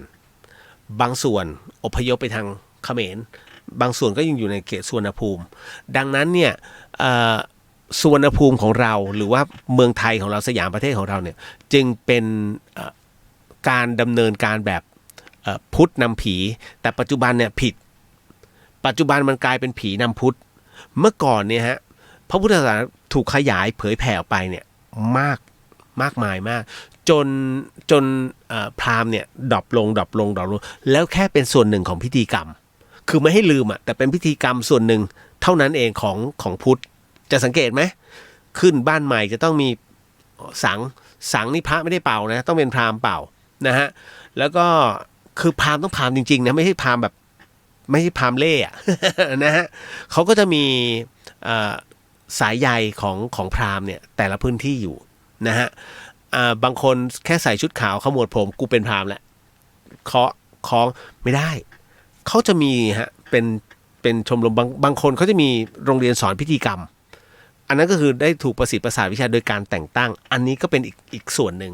นะเพราะฉะนั้นเนี่ยก็จะมีแบบนี้ปัจจุบันยังมีอยู่นะฮะน้องๆผมก็ไปเรียนในส่วนของฝ่ายพิธีกรรมเยอะมากครับไปเรียนแบบนี้นะครับเพราะฉะนั้นเนี่ยศาสตร์แบบนี้ไสยเวทจึงไปเข้มขังอยู่ที่เขมรแต่ตอนนี้เริ่มดรอปที่ผมรู้เรื่องดรอปเริ่มดรอปเพราะว่าที่ผมไปที่เมืองจันทร์น่ะแล้วไปเอาของออกนั่นน่ะเขาบอกว่าที่นู่นเริ่มทำของนะฮะเหมือนกับจะถอนคุณสายออกไม่ได้แล้วไม่มีแล้วต้องข้ามมาฝั่งไทยยังมีอย่างนี้อยู่ นะฮะนรินทร์บอกว่าตอนที่สมัยผมเรียนอยู่ที่โรงเรียนสอนคนตาบอดเชียงใหม่ผมก็ฟังพี่เรียวทุกวันนะถ้าอยากจะดูประเพณีแซนโดนตาผมแนะนำให้ดูทาง YouTube ครับเพราะผมถ่ายรูปไม่ได้ครับขอโทษครับอ๋อโอเคไม่เป็นไรนะขออภัยด้วยพี่จำไม่ได้ว่าน้องนรีนั้นนะฮะสูญเสียการมองเห็นขออภัยครับนะฮะน้องขวัญจากในเมืองถึงแม่เหี่ยค่ะจ้ะนะฮะเอาละฮะผ่านไปเริ่มมัน น้องๆหลายคนต้องก็ไม่เข้าใจนะทำไมต้องฟังพี่เลียวเล่าชอบต่อมาพอดบอกว่าการที่เราไม่สามารถตั้งศพได้เพราะว่าติดวันสำคัญแบบนี้จะมีผลกระทบกับดวงวิญญาณไหมครับแล้วการสวดไม่ต่อเนื่องเนี่ยวิญญาณจะได้รับผลกระทบอย่างไรวิญญาณไม่ได้รับผลกระทบนะน้องวิญญาณไม่มีอะไรเลยในเรื่องของผลกระทบนะกระทบก็คือเจ้าภาพคือคนที่ยังเป็นอยู่ในกระทบเพราะว่ามันไม่ต่อเนื่องแล้วกลัวว่าการสวดมันจะทำให้คนเข้าอะไรนะคิดว่าเอ้ยสงสัยครบแล้ว7 ว่าอะไรเงี้ยนะฮะมันก็วุ่นวายหน่อยนึงนะฮะไม่มีนะฮะไม่มีผลกระทบกับวิญญาณทั้งสิ้นนะจ๊ะนะครับอันนี้บอกไว้ก่อนต่อมาไปเรื่อยๆฮะมี3 คำถามตอนนี้40 กว่าแล้วอ๋องพี่ครับเพื่อนผมถูกยิงแต่คราวนี้บ้านเขาไม่ได้ถือพุทธครับอ้าวซวยแล้ว แล้วมันไปเข้าฝันเพื่อนอีกคนเพื่อให้เอามันออกไปจากตรงนั้นหน่อยเราควรทำยังไงครับอ้าวโอ้นี่ปัญหาเยอะเนื่องจากว่าผมเชื่อมั่นว่าจะมีน้องที่ถือคริสต์หรือว่ามุสลิมฟังผมอยู่มีฮะเพื่อนๆที่เป็นมุสลิมเนี่ยก็ไปฟังย้อนหลังคือฟังเอาความรู้เอาสนุกเพราะว่ารายการผมมันไม่หลอนแบบโอ้โหต้องให้คนกลัวเพื่อ นะชื่อมันเดอะเฮียนก็จริงแต่ว่าเวลาถามมาผมก็ต้องตอบไปคือรายการแบบเนี้ยผมจะบอกว่าเขาต่างศาสนาความเชื่อเขาอย่างเงี้ยมันไม่มีแต่ลึกๆแล้วเขาเชื่อนะเพื่อนผมเป็นมุสลิมเนี่ยยังอินบ็อกซ์มาเฮ้ยทำไงดีวะเนี่ยน้องมันเป็นอย่างเงี้ยผมถึงต้องบอก ว่าโอ้ยคือผีแขกอะมันยากว่ะไม่รู้จะช่วยยังไงบอกไปหายันกาสะท้อนมันก็ไม่รู้จักเพราะเป็นมุสลิมก็เลยลำบากว่ะ อันเนี้ยคือจะเอาพิธีพุทธเข้าไปช่วยแก้มันก็ไม่เชื่อมันไม่สามารถทำได้ไงมันก็ต้องพาไปหาอิหม่ามเขาก็คือเป็นผู้นำศาสนาเขาก็แค่นั้นคือแนะนำได้แค่นั้นจริงนะส่วนของคริสนั้นคริสแนะนำไม่ให้เชื่อเรื่องราวเหล่านี้ให้เชื่อในพระเจ้าแต่หลายคนเชื่อฮะเพราะเขาโดนแต่เขาก็พยายามเฉยซึ่งบางทีเฉยไม่ไหวกรณีตรงนี้เนี่ยอันนี้น่าจะเข้าใจฮะพี่เข้าใจอ๋อง เพื่อนถูกยิงตายนะตรงนั้นถ้าเป็นพุทธ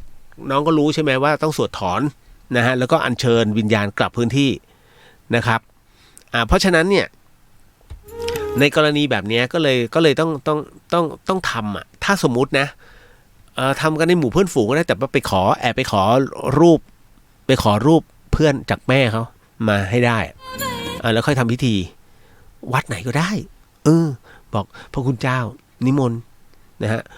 เชิญพวกเพื่อนผมหน่อยฮะเพื่อนผมถูกยิงว่าไปนั่นน่ะจบต่อมาน้องไปพี่คะผ้าบางสกุลมีความหมายยังไงมีผลต่อดวงวิญญาณผู้ตายยังไงคะสงสัยไหมฮะคุณผู้ฟังเรื่องผ้าบางสกุลไม่ใช่บางสกุลนะฮะไม่ใช่สกุลสุกุลนะฮะบางคนคือให้รู้ไว้เขาเรียกผ้าบางสกุลนะฮะผ้าบางสกุลคืออะไรพระเก่าเนนเก่าตอบหน่อยสิบางสกุลคืออะไร นะฮะคืออย่างนี้คุณผู้ฟังคุณจะสังเกตใช่ไหมฮะว่าทุกครั้งที่คุณไปงานศพนะฮะก็จะมีเจ้าภาพถวายผ้าบางสกุลตึ้งแต่พระภิกษุสงฆ์ผ้าบางสกุลคืออะไรถ้าตามพจนานุกรมนะฮะหรือว่าเป็นศัพท์โดยทางการก็คือเป็นผ้าเปื้อนผ้าเปิดผ้าฝุ่นผ้าเลอะฝุ่นแต่นี่ไม่ใช่นะมันคือผ้าซึ่งสมัยก่อนถ้าย้อนกลับไปในสมัยก่อนสมัยพุทธกาลเจ้าชายสิทธัตถะนั้นนะฮะคุณจำได้ไหมที่พระพุทธองค์ท่านปรงผมนะฮะที่ฝั่งแม่น้ำเนรัญชาราถูกไหมหลังจากเสร็จปุ๊บเนี่ยท่านปรงผมเป็นที่เรียบร้อยนะครับท่านถอดชุดออกหมดเลยนะฮะ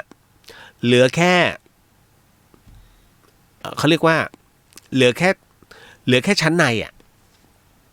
แค่นั้นเลยแล้วจากนั้นเดินไปเรื่อยๆเมื่อไม่มีอะไรปกคลุมกายนะพระองค์ก็เห็นนะฮะที่ออกจากวังสามฤดูเนี่ยนะฮะที่กรุงกบิลพัสเพราะว่าพระพุทธองค์นั้นนะเจ้าชายสิทธัตถะได้หนีออกมานอกวังแล้วเห็นการเกิดก็คือเด็กคนแก่คนเจ็บคนตายซึ่งพระเจ้าสุโธทนะสั่งให้เอาออกมาไว้นอกเมืองไม่ให้เจ้าชายสิทธัตถะเห็นให้เห็นว่าหนุ่มสาวที่อยู่ในเมืองแค่นั้นให้เห็นความสนุกสนานสำราญสบายใจเพราะว่าพราหมณ์เนี่ยนะฮะมหาพราหมณ์ซึ่งเป็นหัวหน้าแห่งพราหมณ์หรือว่าโหรเนี่ยได้ทำนายทายทักว่าถ้าเจ้าชายสิทธัตถะเติบโตขึ้นมานะฮะถ้าพระองค์นั้นใฝ่ที่จะบวชท่านจะได้เป็นถึงมหาศาสดานะฮะเป็นศาสดาของศาสนาใหม่นะฮะแต่ถ้าถือครองในเพศคฤหัสถ์เจ้าชายสิทธัตถะนี้จะเป็นมหาจักรพรรดิฮะคือเป็นพระมหาจักรพรรดิคือใหญ่กว่าพระราชานะฮะดังนั้นเนี่ยอย่างอเล็กซานเดอร์เนี่ยนะฮะนั่นคือจักรพรรดินะฮะอเล็กซานเดอร์ที่ตีตั้งแต่กรีซลงมาเนี่ยมาถึงอียิปต์มาจนถึงอุซเบกิสถานจนถึงปะทะจนถึงปากีสถานจนมาพ่ายที่อินเดียนี่แหละฮะอเล็กซานเดอร์คืออเล็กซานเดอร์มหาราชก็คือจักรพรรดินี่แหละแต่ในส่วนของเจ้าชายสิทธัตถะถูกทักแบบนั้นเสร็จปุ๊บเนี่ยท้ายที่สุดแล้วในเมื่อเจ้าชายสิทธัตถะมารู้ความจริงว่าอ๋อคนแก่คนเจ็บคนตายมาอยู่นอกเมืองนี่เองท่านรู้สึกว่าเวทนาไงหลังจากที่เดินมาตัวเปล่านะแต่ไม่ได้เปลือยนะครับก็เดินมาจนถึงนะฮะที่หนึ่งริมฝั่ง แม่น้ำซึ่งสมัยก่อนเนี่ยเขานิยมลอยศพพันผ้าเอาไว้อินเดียคุณดูว่าคนตายเอาผ้าขาวห่อแล้วก็ลอยนั่นแหละพระพุทธองค์นั้นได้ขออนุญาตเอาผ้าจากศพจากป่าช้าเนี่ยที่เขาไม่ใช้แล้วเนี่ยนะฮะคือร่างมันสลายก็ยังเหลือผ้าอยู่ท่านก็เอามาแล้วเอามาห่มกายนั่นแหละฮะคือผ้าเปื้อนนั่นคือผ้าบังสุกุลก็คือผ้าจากศพเอามาทำเป็นเครื่องห่มของพระสงฆ์นะฮะแฟชั่น 2,000 ปีที่ผ่านมา 2563 ปีที่ผ่านมาจนปัจจุบันเป็นแฟชั่นปัจจุบันพระไม่เคยเปลี่ยนเครื่องแบบแล้วผู้ที่ออกแบบเป็นผู้ที่ดีไซน์จีวรต้องเป็นแบบนี้ทำตารางแบบนี้เป็น9ขันแบบนี้นะฮะเอามาจากคันนาผู้ที่ออกแบบเป็นดีไซเนอร์เอกของโลกผมใช้คำว่าดีไซน์เอกของโลกคือพระอานนท์เป็นคนที่เป็นผู้ที่พระพุทธเจ้าบอกอานนท์ลองดูหน่อยซิว่าผ้าห่มกายเนี่ยนะฮะมันควรจะเป็นแบบไหนพระอานนท์ก็ณตรงนั้นเลยฮะยืนเห็นคันนาอุ้ยมันเป็นตารางแบบนี้เรียน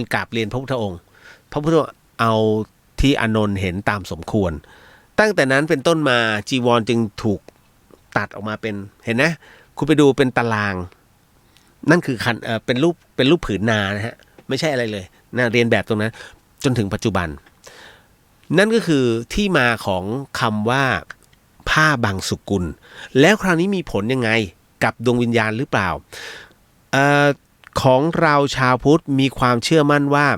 การนำเอาผ้าบังสุกุลซึ่งเป็นทั้งเรียกว่าเป็นผ้าของสงฆ์เนี่ยทั้งหมดทั้งมวลเนี่ยไม่ใช่ผ้าอาบน้ำฝนนะเพราะฉะนั้นเมื่อถวายจีวรผ้าบังสุกุลอะไรเสร็จเรียบร้อยเนี่ยหมายถึงว่าในภายภาคหน้านั้นวิญญาณนั้นจะได้เมื่อเกิดขึ้นมาอีกครั้งจะมีอาภรณ์ในการห่มกายนะฮะมีผิวพรรณที่ดีนะฮะคืออาภรณ์ในที่นี้ก็คือเสื้อผ้าที่สวยหรูดูดีในการห่มกายนั่นเองนั่นคือความหมายนะตรงนั้นนะฮะเก็ตนะเดี๋ยวหลายคนไม่เก็ต นะจ๊ะต่อมาคนสุดท้ายจะได้ไปเข้าเรื่องหลอนนะฮะน้องแอนอีกแอนหนึ่งนะฮะอันนี้เมื่อกี้แอนล่ำ นะอันนี้แอนเพรียวนะฮะน้องแอนคนนี้บอกว่าพี่เรียวคะหนูขับรถไปชนสุนัขจรจัดค่ะเห็นไหมอันนี้แล้วหนูก็รีบจอดรถจะช่วยมันแต่มันกัดหนูแล้วมันก็ค่อยๆวิ่งหนีไปแล้วเหมือนมันจะไปสำลักเลือดตายหนูพยายามจะเอาไปหาหมอนะแต่ชาวบ้านเนี่ยบอกว่าป่วยการไม่น่ารอดจนเขาตายจริงๆแบบนี้หนูจะต้องทำยังไงดีคะภาพมันติดตาหนูไม่ได้ตั้งใจชนจริงๆนะอยู่ๆเขาก็วิ่งเข้ามาหารถเฉยเลยโอ้ผมเคยพูดเรื่องนี้หลายครั้งนะฮะน้องแอนฮะคือกรณีตรงเนี้ยที่หมาพุ่งเข้ามาหรืออยู่ๆเราขับรถอยู่แล้วมันวิ่งตัดหน้าแล้วคุณชนมันเสียชีวิตเลยคุณกับเขาคือเจ้ากรรมนายเวรซึ่งกันและกันฮะมันเป็นตัวกรรมที่บีบให้ณจังหวัดนั้นมันวิ่งเข้ามาเพราะมันจะไม่เกิดขึ้นเลยถ้าไม่มีกรรมเวรต่อกันถูกไหมฮะมันคือจังหวะของตัวกรรมจริงๆฮะที่อยู่ๆคุณก็ขับของคุณไปอยู่นะเมื่อ5นาทีที่แล้วคุณยังอยู่ตรงไหนไม่รู้ของประเทศไทยแต่พอมา5นาทีนี้อีหมาตัวนี้มึงก็ไปอยู่ตรงไหนไม่รู้ที่บ้านแต่อยู่5นาทีต่อมาเจอกันตรงนี้แล้วก็กระโดดเข้ามาหารถแล้วก็ชนตุ้มตายคาที่เห็นไหม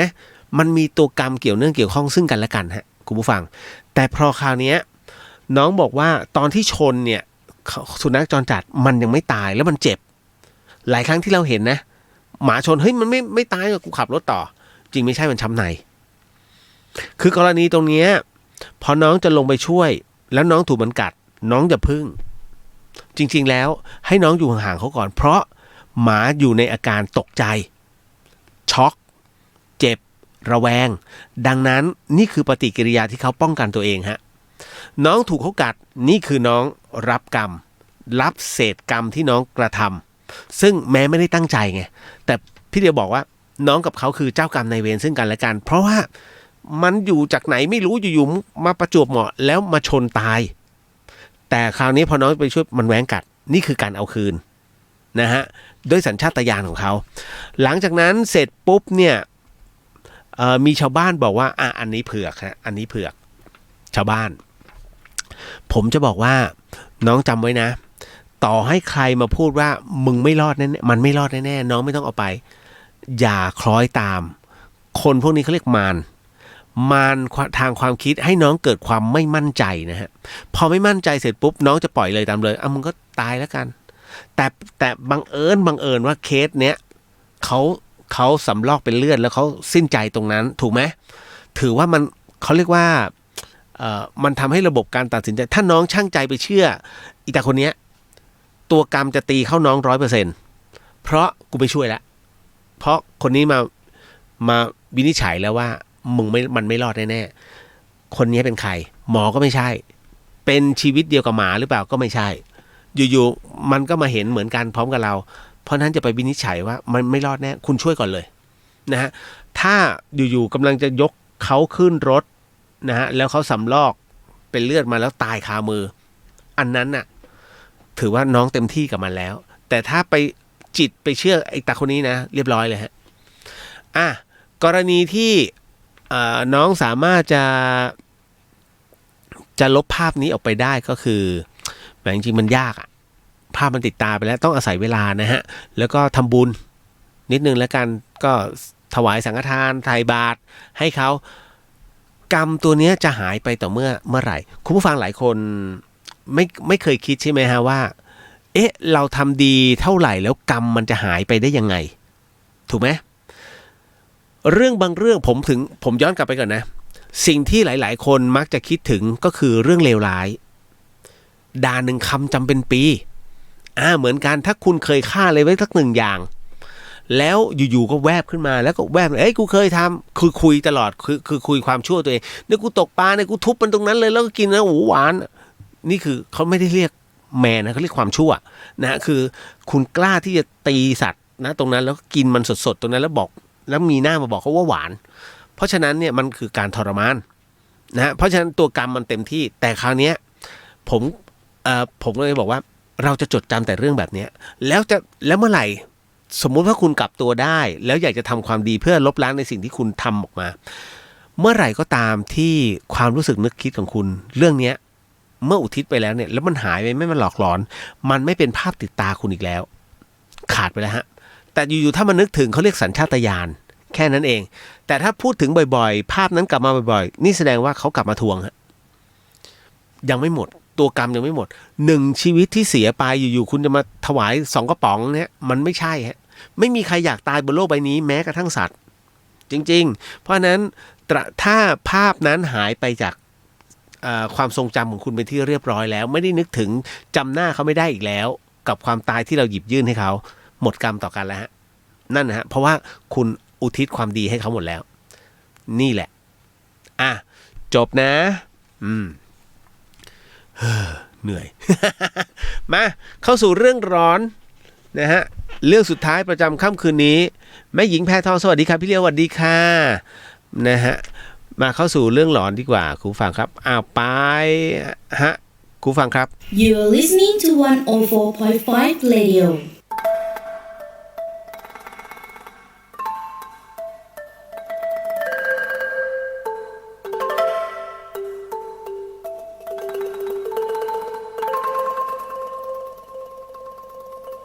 รายการนี้ไม่เหมาะกับเด็กอายุต่ำกว่า15ปีและตุ๊กแต๋วที่แฝงตัวมาหากินในพระศาสนาผู้ปกครองหรือพระผู้ใหญ่ควรพิจารณาในการรับฟัง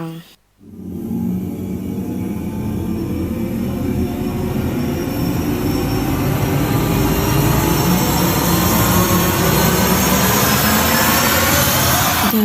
เฮียนเข้าสู่ในช่วงเดอะเฮียนกับเฮียนสยอง2เรื่องในค่ำคืนนี้ฮะคุณฟังครับเป็นประจำทุกค่ำคืนครับฮึบ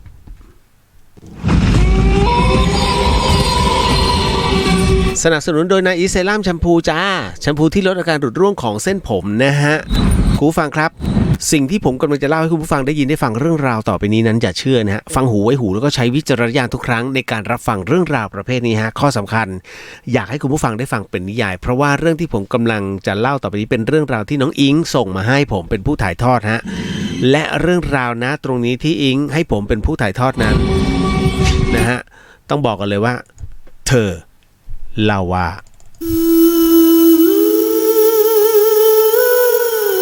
อิงบอกว่าหนูขอเล่าเรื่องของแม่ที่เจอเองนะครับพี่เลียวนะฮะแม่หนูเขาเล่าเรื่องนี้มาหลายร้อยรอบมากนะจนเหมือนหนูเข้าไปอยู่ในเหตุการณ์ด้วยค่ะนะฮะก็อิงบอกว่าคือเมื่อก่อนเนี่ยแม่หนูเป็นนักศึกษาของมหาวิทยาลัยแห่งหนึ่งครับพี่เลียวนะฮะแม่เรียนคณะบัญชีและแม่ก็บอกว่าที่มหาวิทยาลัยเนี่ยจะมีโต๊ะซึ่งเขาเรียกว่ากลุ่มเอาไว้นั่งกันของมหาลัยพี่เรียกซุ้มนะฮะแล้วกลุ่มแม่เองเนี่ยมีชื่อว่ากลุ่มวารีนะฮะซึ่งตอนนั้นน่ะพี่รหัสแม่ก็คือป้าสุนีนะและป้าสุนีก็มีเพื่อนอีกคนหนึ่งนะที่ชอบคุยเก่งๆชื่อว่าป้าป๊อกนะฮะแม่พร้อมกับพี่รหัสเนี่ยมักจะคุยกันสนุกสนานเสมอแต่ป้าป๊อกเนี่ยนานๆจะมาที่กลุ่มเนี้ยทีหนึ่งนะกลุ่มวารีเนี่ยทีหนึ่งนะฮะจนกระทั่งวันหนึ่งฮะแม่บอกว่ามีคนตามจีบแม่แต่แม่ก็ไม่รู้ว่าจะไปไหนก็เลยมานั่งที่กลุ่มดีกว่าอย่างน้อยก็มีตกใจฮะ อย่างน้อยก็มีคนเยอะนะฮะแม่ก็มานั่งทำรายงานก็เอาบัญชีเนี่ยนะฮะกันบ้านเนี่ยเอาขึ้นมาทำไปเรื่อยๆนะฮะทำไปทำมาหันไปดูนาฬิกาเฮ้ยมัน2 ทุ่มนะฮะมัน2 ทุ่มแล้วคือนอกจากกลุ่มของแม่ที่เปิดไฟสว่างแล้วที่เหลือมืดเลยฮะมืดสนิทเลยฮะแม่ก็เลยเก็บของแล้วพอจะเดินออกมาปรากฏว่าแม่เห็นไอ้คนที่ตามจีบเนี่ยมันยืนรออยู่แม่เขาก็บอกกับเพื่อนว่าหุยถ้าไอ้คนนั้นน่ะมันถามนะช่วยบอกว่ากลับไปนานแล้วนะแม่เขาก็สั่งเอาไว้งั้นนะหลังจากนั้นแม่เขาก็หลบเข้าไปนะในกลุ่มนั่นแหละแล้วก็ปิดไฟมืดเลยแล้วจากนั้นแม่เขาก็รู้ว่าถ้ายังอยู่ในห้องมันต้องเดินมาตรวจแน่ๆแม่เขาก็เลยค่อยๆออกทางด้านหลังค่ะซึ่งด้านหลังเป็นสระน้ำมหาลัยแล้วแม่เขาก็เลาะไปหลบใต้ต้นไม้นะใต้ต้นไม้ใหญ่นะฮะสักพักหนึ่งก็เป็นไปตามที่แม่เขาคาดฮะอิงบอกว่าไอ้คนนั้นเนี่ยเขาก็มาดูว่าแม่ไม่อยู่จริงไหมก็ปรากฏว่าไอ้คนเนี้ยมันก็เปิดประตูออกด้านหลังมาริมสระเช่นกันแล้วอยู่ๆแม่ก็บอกว่าเฮ้ยป้าป๊อกมายืนอยู่ข้างหลังเฉยเลยแล้วก็ถามว่าหลบใครแม่ก็เล่าให้ป้าป๊อกฟังป้าป๊อกก็บอกว่าไม่ต้องห่วงเดี๋ยวจัดการให้นะฮะและไอ้คนนั้นเนี่ยมันก็ค่อยๆเดินมาจากริมสระตรงจากริมสระน้ำเนี่ยตรงมาตรงที่ต้นไม้ที่แม่หลบอยู่ซึ่งแม่บอกว่าแม่รีบนั่งลงแล้วก็หลับตาปีเลยคือไม่อยากนึกยังไงต่อแล้วว่าเฮ้ยภาพต่อไปมันต้องทักเราแน่ๆเลยแต่สุดท้ายแล้วชายคนนั้นเดินวนไปวนมาตรงที่แม่นั่งอยู่นะฮะเหมือนกับมองไม่เห็นนะฮะแล้วยืนอยู่ตรงนั้นพักหนึ่งก่อนที่จะเดินย้อนกลับไปแล้วก็ออกไปข้างหน้าแม่ก็งงฮะแล้วป้าป๊อกก็บอกว่าไปแล้วรอสักพักค่อยกลับแม่ก็เลยนั่งอยู่ริมสระนะฮะคุยกับป้าป๊อกคุยแบบสัพเพเหระป้าป๊อกแกเป็นคนสนุกอยู่แล้วฮะเป็นคนคุยสนุกแม่บอกว่าก็แอบนินทาป้าสุนีให้ฟังตลอดแล้วก็ขำคิกคักเวลาผ่านไปจะ4 ทุ่มป้าป๊อกก็บอกให้แม่กลับบ้านได้แล้วแม่ก็เลยชวนป้าเดินกลับด้วยพอถึงหน้ามหาวิทยาลัยต่างคนต่างแยกย้ายปรากฏว่าวันรุ่งขึ้นฮะมีประกาศติดไว้ที่กลุ่มบอกว่าป้าป๊อกเสียชีวิตแล้วที่โรงพยาบาลแม่ตกใจมากก็ไปโรงพยาบาลพร้อมกับป้าสุนีแล้วก็เพื่อนๆจากนั้นป้าสุนีก็บอกว่าเมื่อวานอาการก็ดีขึ้นแล้วนะฮะแม่ก็เลยถามว่าอาการดีขึ้นยังไงป้าป๊อกเป็นอะไรนะฮะป้าสุนีก็บอกว่าป๊อกเนี่ยมันมีโรคเป็นลมบ้าหมูเป็นโรคประจำตัวแล้วเมื่อเช้าวานเนี้ยชักตรงริมสระแล้วหัวมันจุ่มลงไปในสระน้ำนะฮะปรากฏว่าช่วยเอาไว้เนี่ยนะฮะไม่รู้ทันไม่ทันแต่มันสลบอยู่ก็เลยนำส่งโรงพยาบาลแล้วทางโรงพยาบาลก็ ก็เลยนะบอกว่าต้องมีคนไปเฝ้าไปคอยดูแลนะฮะเพราะว่าตรงนั้นไม่มีบุคลากรแม่บอกว่าเนี่ยฮะป้าสุนีก็เลยไป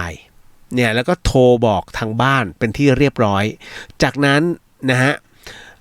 ป้าสุนีเนี่ยขอกลับมาที่หอตอน5 โมงเย็นและแม่บอกว่าแม่ก็เลยเล่าให้ป้าสุนีฟังว่าแม่เจอป้าป๊อกเนี่ยตอน3 ทุ่มกว่านะฮะมาช่วยไม่ให้เจอไอ้จอมตื้อนะฮะป้าสุนีก็ตกใจเป็นไปไม่ได้เพราะว่าป๊อกนอนอยู่ที่โรงพยาบาลตลอดแล้วมันเลยเป็นอะไรที่ย้อนแย้งค่ะพี่เลียวอิงก็บอกฮะว่าคนหนึ่งบอกว่าป้านอนป่วยหนักแล้วแม่บอกว่าป้ามาช่วยตอนค่ำสุดท้ายหมอบอกว่าป้านั้นเสียชีวิตตอนตี 2 กว่าๆค่ะเรื่องราวมันก็เป็นแบบนี้น้องก็เลยถามว่ามันมีด้วยเหรอเป็นแบบนี้กรณีนี้ผมฟันธงฮะเป็นไปได้จ้ะน้องอิงฮะเรื่องราวของณตรงเนี้ยมันเป็นเพราะว่าวิญญาณนั้นหลุดไปแล้วคือตอนที่เป็นลมหรือว่าอะไรก็ตามเรียกว่าหมดสติหรือว่าสมองสั่งการไม่ได้อะไรพวกนี้ฮะเพราะว่าหน้าไปจุ่มอยู่ในน้ำอะไรพวกนี้นะแล้วไม่ได้สติอยู่ที่โรงพยาบาลเนี่ยหลุดแล้วฮะตอนนั้นวิญญาณเนี่ยหลุดอยู่ที่ริมขอบสระแล้วทำไมจึงต้องอยู่ริมขอบสระก็เพราะมันเป็นสถานที่เกิดเหตุแต่ดวงจิตมันไวมากแม้ถ้าจะนอนอยู่ถ้าเข้าร่างได้อย่างคือถ้าจะมีสัมปชัญญะเหมือนผมนะมันจะรับรู้ว่าหมอพูดอะไรอยู่หรือว่ากำลังทำอะไรอยู่มันจะฟังได้ยินปุ๊บเพราะโสดสุดท้ายยังไม่ตายแต่คราวนี้ในเมื่อมันเข้าร่างไม่ได้มันจะอยู่ณจุดนั้นก่อนเพราะฉะนั้นเนี่ยอย่าแปลกใจฮะว่าทำไมจึงไปเจอกับณตรงนี้ได้นะไปเจอดวงจิตของป้าป๊อกเขานั่นแหละนะเคสนี้ไม่ได้เคสเดียวไม่ใช่เคสเริ่มต้นจ้ามันมีเรื่องราวแบบนี้เยอะมากมายนะจ๊ะหมดแล้วเดี๋ยวเจอกันวันพรุ่งนี้นะครับกับคำถามอีกเพียบ เหนื่อยนะแต่สนุกนะจ๊ะเอาละคุณฟังครับสิ่งหนึ่งสิ่งใดผิดพลาดพลั้งไปขอสิกรรมในที่นี้ไม่ได้ตั้งใจหรือมีเจตนาก็ขอมอบอานิสงส์ผลบุญในค่ำคืนนี้ให้กับคุณผู้ฟังที่ฟัง FM 104.50 เมกะเฮิรตซ์ทุกท่านทั้งจังหวัดเชียงใหม่และพัทลุงรวมไปถึงน้องๆที่ฟังในช่อง YouTube แล้วก็ช่องอีกเพียบเลยแล้วก็รวมถึง Facebook ด้วยฮะพุทธิสิทธิ์รัตนสมบูรณ์แล้วก็เรียวเดอะเฮียนให้ได้รับอานิสงส์ผลบุญในค่ำคืนนี้ด้วยเช่นกันสำหรับวันพรุ่งนี้ถูกหวยรวยๆแล้วอย่าลืมทำบุญนะจ๊ะ พบกันใหม่ฮะในวันพรุ่งนี้สำหรับค่ำคืนนี้ราตรีสวัสดิ์นะครับพี่น้องชาวเชียงใหม่ราตรีสวัสดิ์นะครับพี่น้องชาวพัทลุงแล้วเจอกันบ๊ายบาย